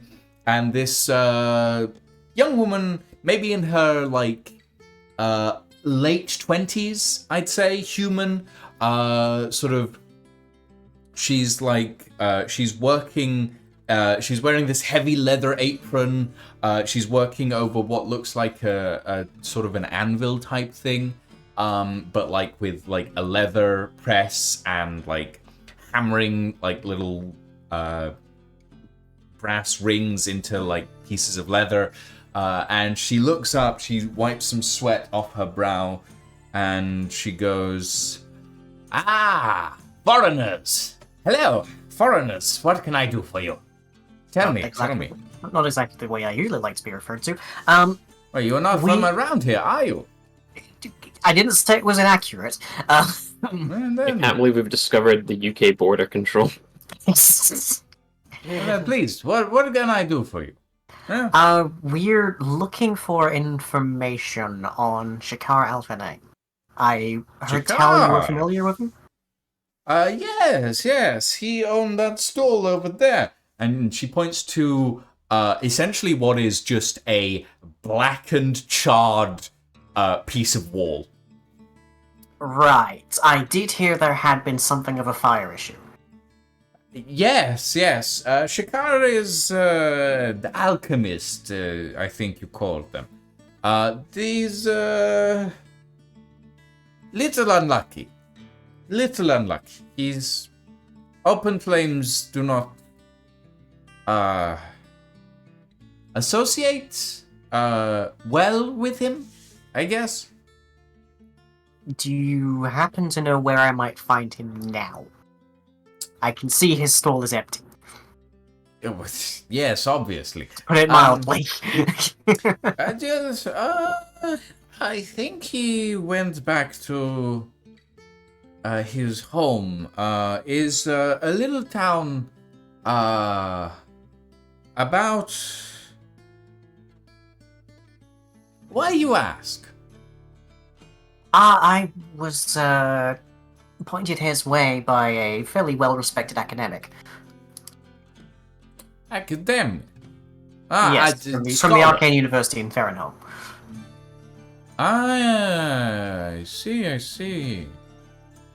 Okay, roll me a persuasion check. Oh man, I'm just a teeny little dwarf. How can I possibly Roll me a that? fucking persuasion check, Darren, or do it with disadvantage. Don't make me. 21. 21. Okay. She sort of looks around and goes, "Okay, tell you what. Everybody thinks Shikar goes to hometown, to visit his parents.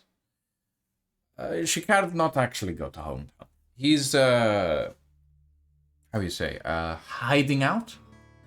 Uh-huh. She looks around a little bit. goes, give me one moment. And she sort of, she walks forward to the counter and then kicks something under it and goes, Chica, you have visitor. And you see, sort of peering up from under the counter of the stall, this short, ragged-looking man with patches of hair that have just been burnt off. He's wearing, like, these thick welding goggles over his forehead. He's got, like, multiple vials and beakers all across his, like, belts and stuff. And he looks like he's been sleeping rough for a few weeks at this point. Apparently just sleeping under Dima's counter for a few weeks. Oh boy. And he sort of looks up at you and goes, Who are you? What do you want? He looks to be in, like, his early 40s. Okay.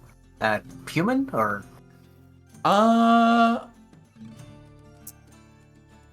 As far as you can tell. That's a leading statement. Okay. I get the impression you would rather we conduct any further discussion in a more private locale. Private? No. Private is bad. Private is very bad. Public is perfect. I see. In private, they get me. In private, I go whoosh. Interesting. Would this happen to have anything to do with a certain crime organization? He looks at you a little weirdly. He's like, crime? I do no crime. What do you want? No, I wasn't suggesting you were. I was given your name by a gentleman at the Arcane University of Farinholm. I hand him the letter of introduction. He sort of grabs it with a very sooty hand. Fine, your last one's name is. Opens it up and looks and goes, yes. I know this man. Why are you here? What do you want? I have a very particular transmutation application in mind, and I'm in need of minds more experienced on it. Is it wool? I can do wool.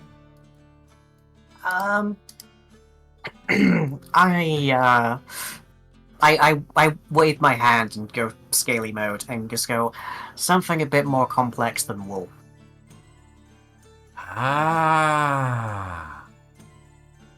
You want... No, I don't know. What do you want? For the love of... I'm going to just kind of like look around, especially at Prod, lean forwards and just like whisper into his ear. Okay, what are you whispering? I'm not saying that in front of everyone else. Oh, okay. Everybody else mute up, please, or deafen up, and I'll let you know when you're good to come back. Wait, hang on. Okay. How the fuck? Okay. Okay. All good. I lean in, kind of like cup the other side of my mouth with like opposite his ear and say, I need your assistance to make me a dragon. A dragon? Shh. That is a lot of fire. You are a scary creature. Okay. Yes, I can do that. Might not be big dragon. Size is issue. I'm very open to compromise. But the closer we can get to the biggest dragon, the better. Yes. Lean back. I have something for. Maybe. But it needs a power source of some kind. I believe I can provide such a thing. Okay. This has been on my books for quite some time. Yes, yes. But I need equipment, my equipment. Meet me, and he sort of scrabbles around in his thing. He sort of scrabbles through different pockets, opens like several satchels until eventually he finally goes, yes, here. And he pulls out a pen and a piece of paper, or, well, a quill and a piece of paper, rather. Uh-huh. And he writes down an address for you, and he hands it to you. He Got says, meet me here, and, well,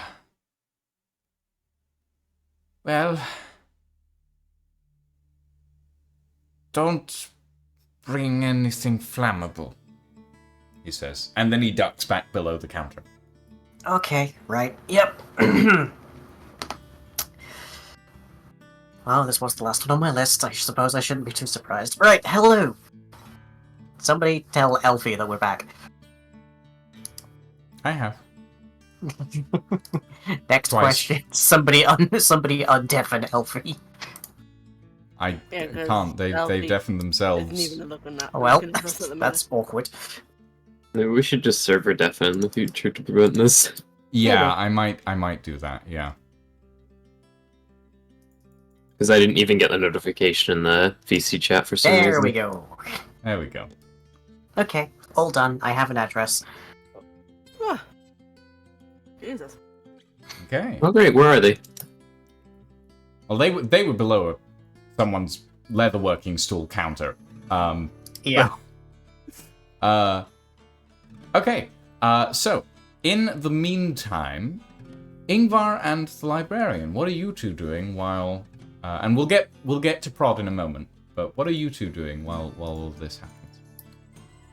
I'm going to amass some crafting resources. Okay. Shopping spree. Yeah, pretty much the same yeah. thing. Well, he's I mean, I've kind of got the ingredients, probably. I just need some chalk and some gems. Okay. How much in the way of gems? I think I have a couple gems. Let me double check. So I have some green crystal marble, which I believe have a shit ton of magical force in them. They're enchanted to do a specific thing, but they do have like, yeah, they do have. Yeah, these are the things that also basically almost TPK'd us when we like destroyed that like massive scythe thing ages ago. Yeah, the harvest construct. Yeah. Like the So they harvest have like a construct. significant amount of magical energy in them. To a certain degree, yeah. They're called They're also the thing nature's that like lice. one. Yeah, they one shot a normal human. Well, yeah, but most things one shot a normal human in D&D. The point being, they're magical gems, which is the main point of this. So I just need a significant amount of chalk, I think. Well, hold off on that very quickly. I want to check something. Okay, so they're not gems, technically speaking. These are a type of magical crystal construct. They are designed for like a specific use.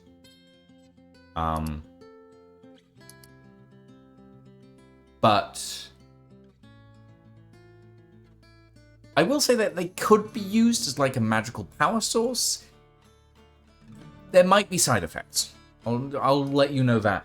Like, Okay, so right away. instead of using them, now I add to my shopping list vague magical gem, because apparently a crystal which is infused with magical power is not in fact a magical gem. Well, you have to understand that like this isn't a magical gem. It is a weapon, literally. The description of this is a small piece of crystallized nature magic that has been manipulated by a druid into a rudimentary weapon. Like, it's not just, like, magic. It's more than that. But you can use it, there just might be side effects, I'm just saying. Yep. And for the purpose of this, I do not want side effects, so I'm going to add magical gem to shopping list. Okay. Yeah. So, like, what exactly you... Like, I can't tell you how much this stuff is going to cost unless you tell me what you're trying to do. You can tell me exactly how much they cost, because that's in the spell description. It's 50 GP worth per teleportation circle. So I would want at least, like, 10 circles worth, I would say. Okay, yeah. So, about 250... No, hold on. 500 gold pieces worth of magic crystal, or magic gems, rather. Yeah, no, that's okay. definitely I don't have the funds for that. Let's lower my expectations for myself a little bit, maybe. Let's say 4, which would end up about being 200 gold. 200 gold, yeah. 200 gold pieces, yeah, that's easy enough to find. You can easily find that. Cool. This city is, like, bustling trade center. It's relatively easy to find stuff like that. If it's just, like, component stuff, yeah. Easy to come by. Okay, nice. I'll go get that then. Ingvar? He's looking to see if he can find somewhere that's selling flame and lightning and just arrows in general, because he's only got explosive arrows and leg arrows left. Yeah, okay. You roll me an investigation check real quick. Just to see how good this place ends up being. Investigate. I keep rolling as because I haven't got Ingvar's mini on You the map, rolled so a natural 20. Yep. So And this you're place complaining is pretty about good. You turn to you turn down a side street in Matina, and you see this little shop that just says Akar's Archery Emporium. And you step in, and it's just floor-to-ceiling bows and arrows and crossbows, and even some, like, weird crossbow-bow amalgamations. Like, there's some things that you're not really sure should be weapons that fire arrows, but they probably do. Like, there's this one weird thing that just looks like it's mostly spikes. Like, the bowstring itself seems to be made of, like, spines of some sort of, like, I don't know, maybe like a hedgehog? Or like one of those really big, long-quilled hedgehogs, basically. It seems Porcupines? like Porcupine? Thank you, porcupine. Yes. a It big, seems like a long-quilled hedgehog. I can't remember these things. I have look, it's memory Sonic. issues. But yes, it looks like the string of the bow itself is made of porcupine quills. Like, there's a few different bits and pieces like this, and you enter in, and you see this sort of crotchety-looking old man bent over what looks to be some sort of lathe, turning this long piece of, like, ebony wood into, like, the shape of a bow, bending it, steaming it, pushing, pulling this really long string out. And you notice this bow is, like, a good, like, 6 feet long. Like, it's a 6 foot tall bow. It's like, it's a proper long bow. And you step in, and he sort of turns around and he goes, "Hey, what can I do for you? Hello? I'm Hi. sorry, I can't really see you. I don't have my glasses on." That's quite alright, he says as he steps up to the counter. "Oh, lovely young man that you are. Come in. What can a car do for you today?" I was traveling with a bunch of friends, and I was just looking for some more arrow supply because I've kind of run a Ooh, little bit traveling, short. adventuring party, is it? Oh, Yeah. what a lovely time. I remember when I used to be an adventurer, but you know, those days are long behind me.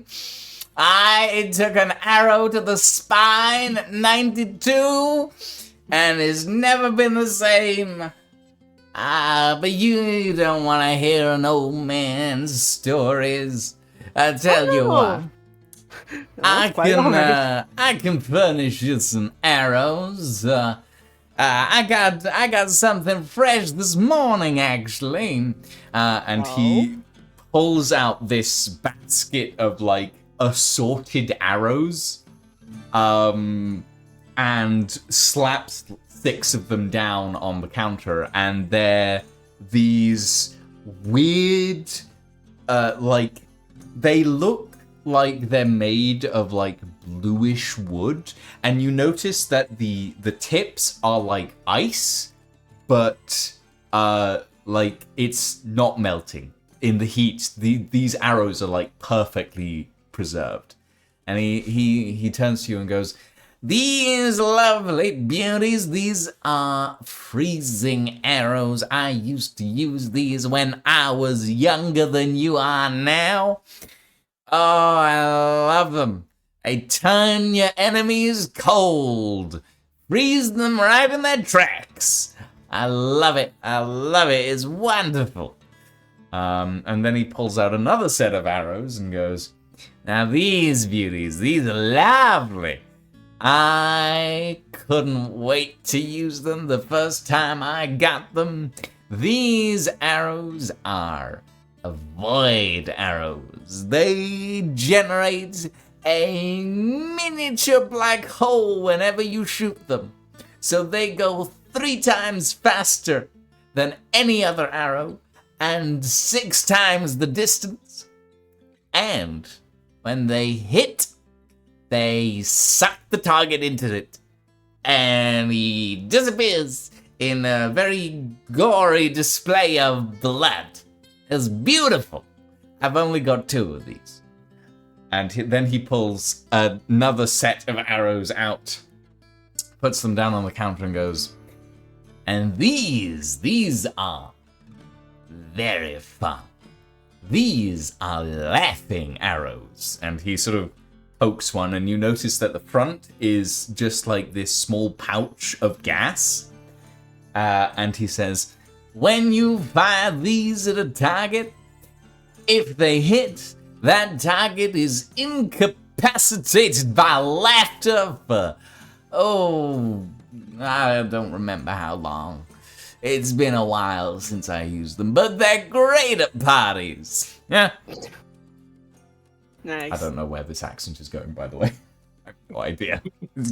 It's balanced It's a little. going between Elton John, a Jewish professor, and like 3 other known celebrities. I feel like you're probably insulting at least 3 different ethnic groups the more this goes on. Jeez. I don't know. I'm not. Anyway, there's your arrow Let's go with Elton selection. John. I don't think that is not Elton John. It reminds I me of already something gave you I guys can't Elton place John once. Huh? Carry on, and well. These do sound like some very interesting arrows, but my question is, how much are you wanting for them? Oh, I don't know. I don't really get many customers around these days. I'll tell you what. I'll give you the coal ones for 25 gold an arrow. I'll give you the laughing gas for like 10 gold an arrow. And the black hole arrows, those are pretty pricey. I'd say 150 gold an arrow.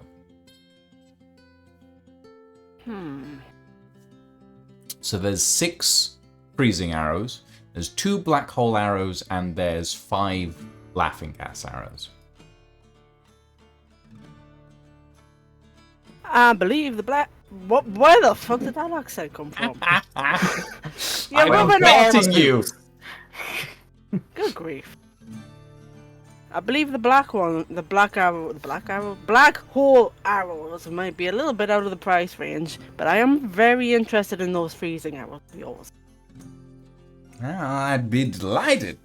And he pushes them forward. The freezing arrows do 2d6 damage, 2d6 cold damage on hit, and the target must make a DC 15 Constitution saving throw, or be incapacitated for until the start of their next turn. I'm writing all this down. Or sorry, until the start of your next turn. Yeah.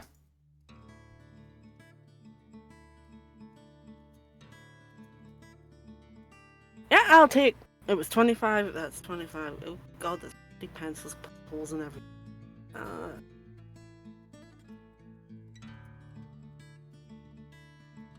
Four will be 150. Yeah, I will happily take the 6 of them. Also, do you happen to just have some plain old fire lightning arrows? I don't. I sold most of my fire arrows a couple of weeks ago. I don't have any left at the moment. I think I have some lightning arrows lying around. Hold on. And he goes back into his shop. You hear like a couple clankings, clatterings of wood, and then he sort of comes out with like a metal helmet, and he plonks it down on the counter, and you can see 3 lightning arrows sticking out of it. And he's like, these are the ones I have left. I mean, they're pre-owned, I guess. They're pre-owned, I guess. I'll give you them if you want at a discount. 20 gold each. Can I attempt to get them out the helmet? Sure, roll me a strength check? Question mark? Question mark? Oh fuck, that's an 8. I mean, they're arrows in a helmet. It doesn't take much. Like, you managed to get the first 2 out fine, and the third one's just like, it's really stuck in there, but eventually you manage to rip it out. So yeah, that's 3 extra lightning arrows added to your thing. Yeah. He gives the fellow a smile and just kind of drops the amount of gold he's asking for on the bow. Okay. On the counter. So that'll be... My maths is right, that's 210. 150 plus... 20... 210? Yeah, 210. 210 is correct. Hey, I can math. Alright. He Is there just anything kinda- else you'd like to do, Ingvar? Maybe just wander around the city doing a bit of browsing. Yeah, okay. Yeah, you wander around the city for a bit. You eventually come across like a food stall that's selling some weird native foods that you've never seen before. There's like a couple of vendors that sell just like hats and scarves and stuff. There's one guy that sells like these really wide-brimmed hats that have like veils that come down around them to apparently keep the sand out when you go out across the desert. I was gonna say it was a beekeeping hat there for a second. It looks a little bit like a beekeeping hat, but it's like the brim is much like further out, and the veil sort of comes down to about your knees actually. So that's some pretty interesting hats. I'm just wondering if we're gonna wander across the desert at some point with that description. I mean, like the Matina is built on the northern edge of like this of the southern plains, essentially. And the southern plains sort of at one point they just kind of end and you get to the Golden Desert. And then like on the other side of the Golden Desert is the capital city. Fair enough. So I'm trying to figure out how to spell words. I mean, he's quite intrigued by these hats. He's never quite seen these kind of hats before. I mean, there's kind of purpose designed for this area of the world, so yeah, it would make sense. Do you want to buy one of these hats? I guess? Sure, they're like 2 gold pieces. They're not expensive. I'll buy... How many of them? There's 4 of us, isn't there? At the moment, yes. Yes, I'll buy 4. Okay, so you buy 4 of these massive baled hats. Fair enough. Yeah, sure, why not? Okay. Last but not least, Prod. You are going to a temple. I am indeed. Okay. So, you head to the Temple of Callist here in the city of Matina. The Temple of Callist here is old. It's like Roman amphitheater levels of old. You step through and it's this massive like forum, and like the entrance is above ground, but it's like a crescent moon that's been essentially dug down into the earth, and it's imagine if the Sydney Opera House had been put underground instead. So all you can see is the inside of these massive vaulted ceilings. And like there's this crescent moon-shaped entrance down into them. And it's the temple itself is built underneath like a sort of mausoleum type thing. Where the remains, the ashes of Callist's followers are placed. And you head down into the temple. And what are you looking for here, specifically? I am looking for a high priest or basically a person who can do the best guidance. I'm quite I don't want to say I'm an advanced paladin, but I'm probably quite obvious. You left your monastery after completing your training, and you haven't been seen in give or take 100 years, ish. No, that's not quite right. Sorry, I'm thinking of the librarian. Give or take a little while. So you sort of step out down into this cavern area. You're wearing these beautiful, this beautiful heavy armor with these swords wrapped. Actually, are you displaying the items that you're wearing? Before I go in, I take off all the scarves that I've got puffing around, and I reveal the blades, because I'm very proud to be a paladin of Callist, and I want people to know that I'm here from devotion. So you step down into the church, and the first thing you notice is that everyone who looks at you is whispering to each other as you walk through this sacred space. Everyone around you is like they're pulling like other disciples to them and like whispering, pointing at you. Like as you walk down, you can feel the armor. The armor always like gently feels like it's slowly falling apart on you, because like it's always leaving this sort of like ashy trail behind it. But it feels, because of this, it always feels really light. And this hasn't changed, but at the moment, the bandages feel heavy on you. And the swords across your back feel heavy as well, as you're walking into this sanctum, essentially.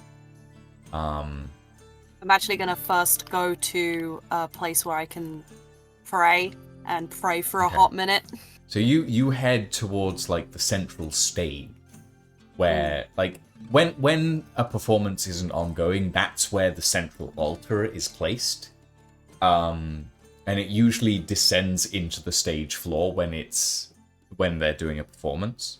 But at the moment, it's raised up, and you walk up that central staircase to the altar, and you kneel before it, like on one knee, and you place your swords, your new swords, across the on the sort of like carpet floor in front of the altar. This purple like vellum carpet designed for this very purpose for paladins.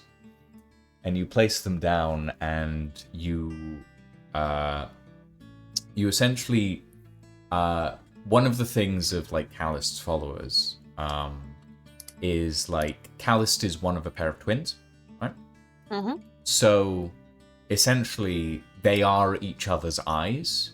So the way a Callist's follower prays is by placing one hand over their left eye and closing the other one, like closing both eyes, one hand over the left, and like that is the position of prayer for Callist. Whereas for Invicт, the position of prayer is the right eye, essentially, because that's sort of how their relationship works. Is they are twins, they are each other's eyes. So you do this, and you pray. What is your prayer? My prayer is for guidance, specifically about what to do next. I acknowledge the fact that in my quest to find my family and prove my knighthood, I may not be doing exactly exactly and only what Callist wants. And I need to, and since I've got these bandages and I'm kind of aware of what they do, I'm gonna pray to her to ask for guidance so I can follow her word and her demands. Okay. I'm not expecting a response.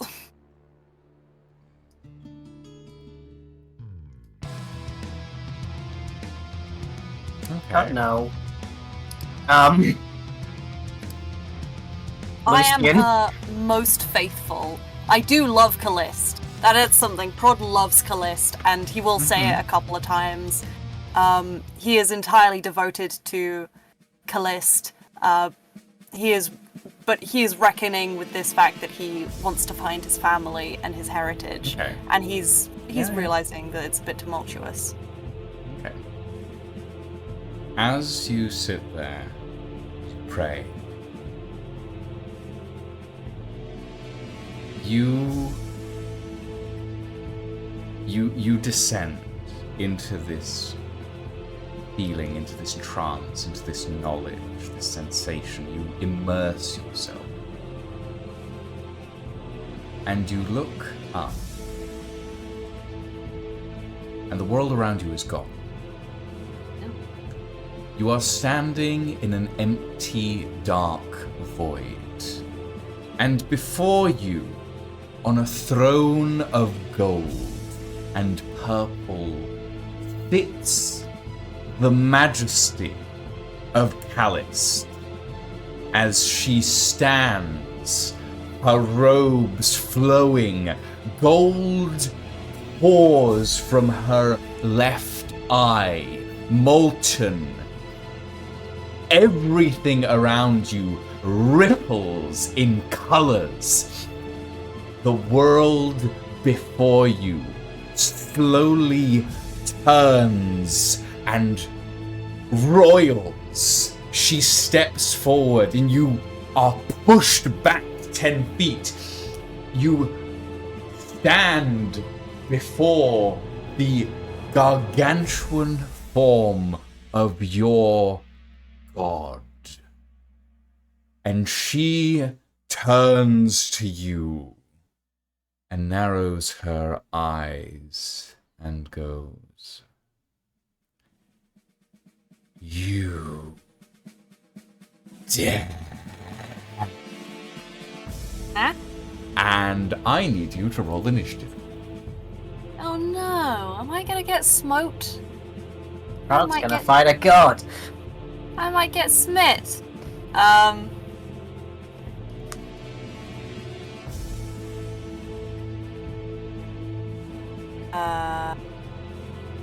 Well, I got my luck back. Does that to say you rolled high? That's a 12. 12. Okay. Calist herself raises a hand towards you and pulls, and you feel yourself flying forwards until you stand once again in front of her. Your swords are in your hands now. You didn't realize, you didn't know that you picked them up, but they are in your hands. You feel the weight of them dragging you down. You feel the bandages tightening around your muscles. You feel the armor light. This world is made of shadow.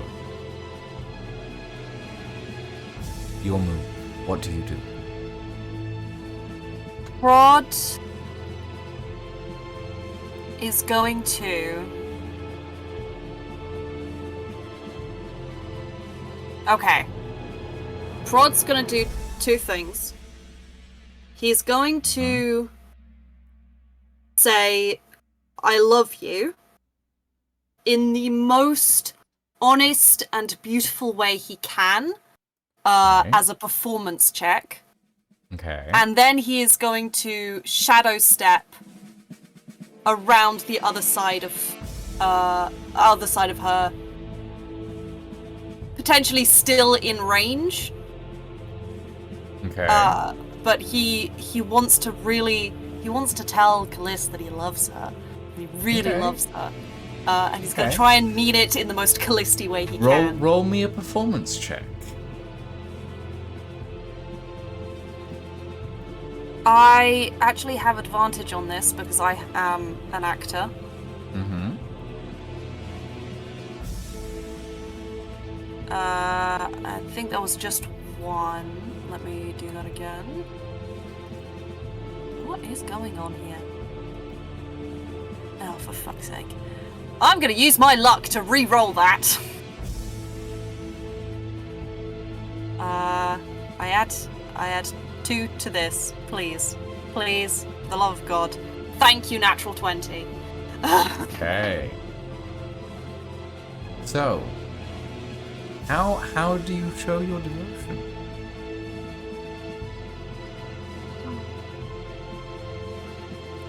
So he's prod, right? Mm-hmm.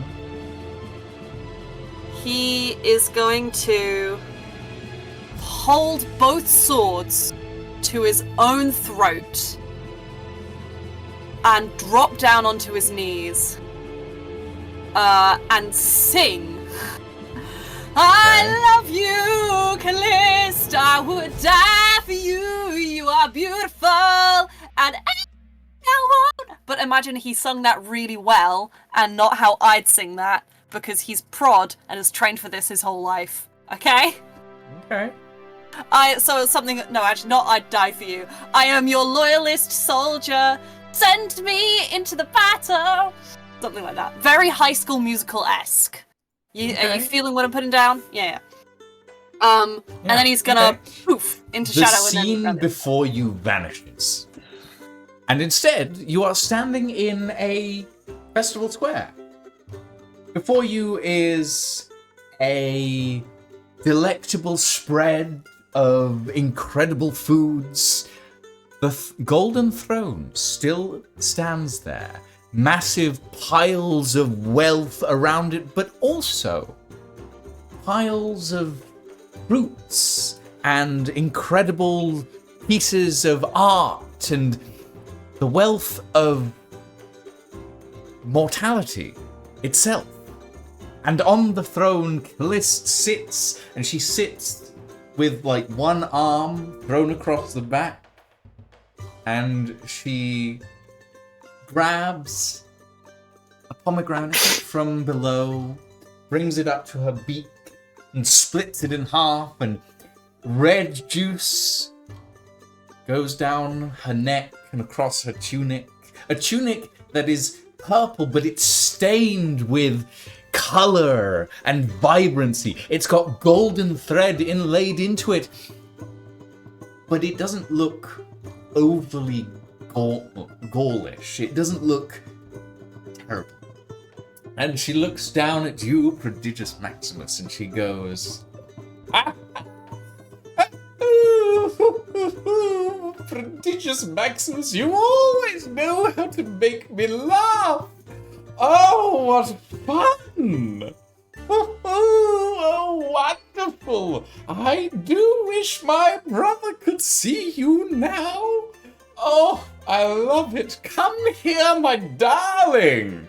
And she pulls you to her. You feel yourself just slide through all of these tables. Your hand outstretches and you pick up a platter of food as you go without even meaning to. And she pulls you up and goes, oh, the life of the party that you are. Oh, what a wonder. Oh, look at you. Oh, and you're wearing old Megistus's bandages as well. Where did you get those? You must tell me. Oh, my dearest goddess, it's such a weird story. I went to this temple, one of the old gods of the Titans. My goodness, it was awful. The one of fire and rage. And they've been collecting things from all the gods to burn in this strange ritual. I saved these off the body of him. I saved this off his corpse. I think they were going to feed it to the flame.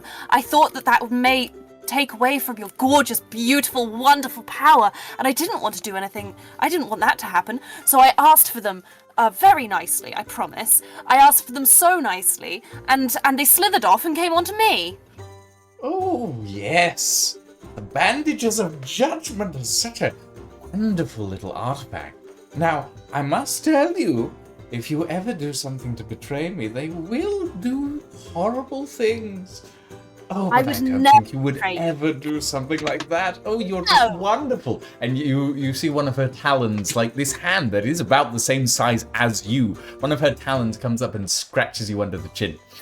And she's like, oh, wonderful. Oh, I love it. Oh, but what's this? And she sort of, one of her talons comes in and it pulls against the armor that you're wearing. She goes, oh, this isn't one of mine. Where did you get this little piece? Well, I put it on and I can't really get it off. Really now? And she tugs and you watch as the shadow of the armor comes out and stands in front of you, like the shadow that you've been talking to. And the shadow is like doing its best to like keep a hold of the armor itself. It's like it's got its hands behind it, just trying to drag itself back in. It looks fucking terrified. And Callis sort of goes, oh, I recognize you. All right. You can stay. And she flicks it back into the armor. You watch as it goes, whoom, and just back into the armor it goes. And she goes, well, Prodigious, you really are making a name for yourself. Now, don't worry about this whole conflict of interest thing. I know you always have my best interest at heart. I do. Yes, you do. Oh, you're such a darling. Now, do be careful up there, won't you? And, well, here's a little secret for you. That little medallion that you're holding, you know the one that they gave you in, oh, what's that city called? I can't remember. The dwarf one. Be careful with it. It could lead to unexpected surprises. Good luck! And she snaps her fingers, and you are gone. Back into the world of mortals, you stand up. Your eyes are reflecting the world that you just saw. You are back in the world of mortals. Your swords laid out in front of you. In Christ. Oh, thank God. Oh, thank Callist. Oh. Okay. Oh, she's so hot. You did notice that while her long robe was like fully flowing all the way down, there was an ab window. It had an ab window. Yes!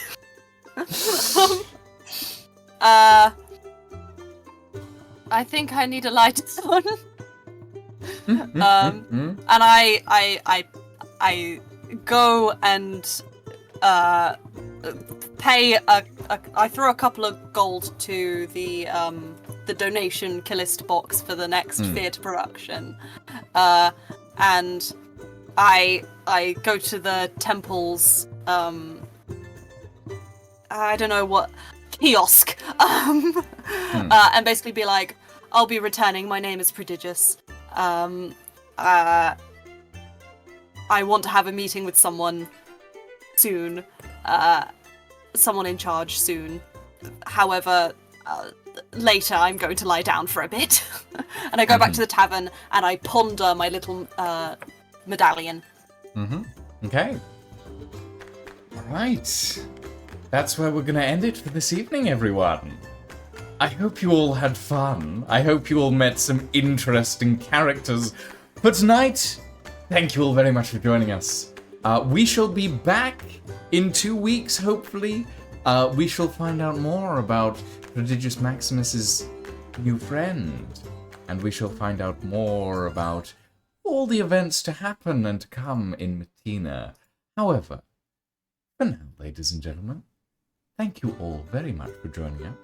We're gonna go do a raid, and we shall see you all next time. Ta-ta for now. Say goodbye, everybody. Goodbye, everybody. Hi, Bye, Dr. everyone. Nick. Oh, isn't it fun? Isn't it fun? Oh, I rolled the best nat 20 I've ever rolled. Thank Christ. Yeah, quite literally. Ugh. I needed that nat 20.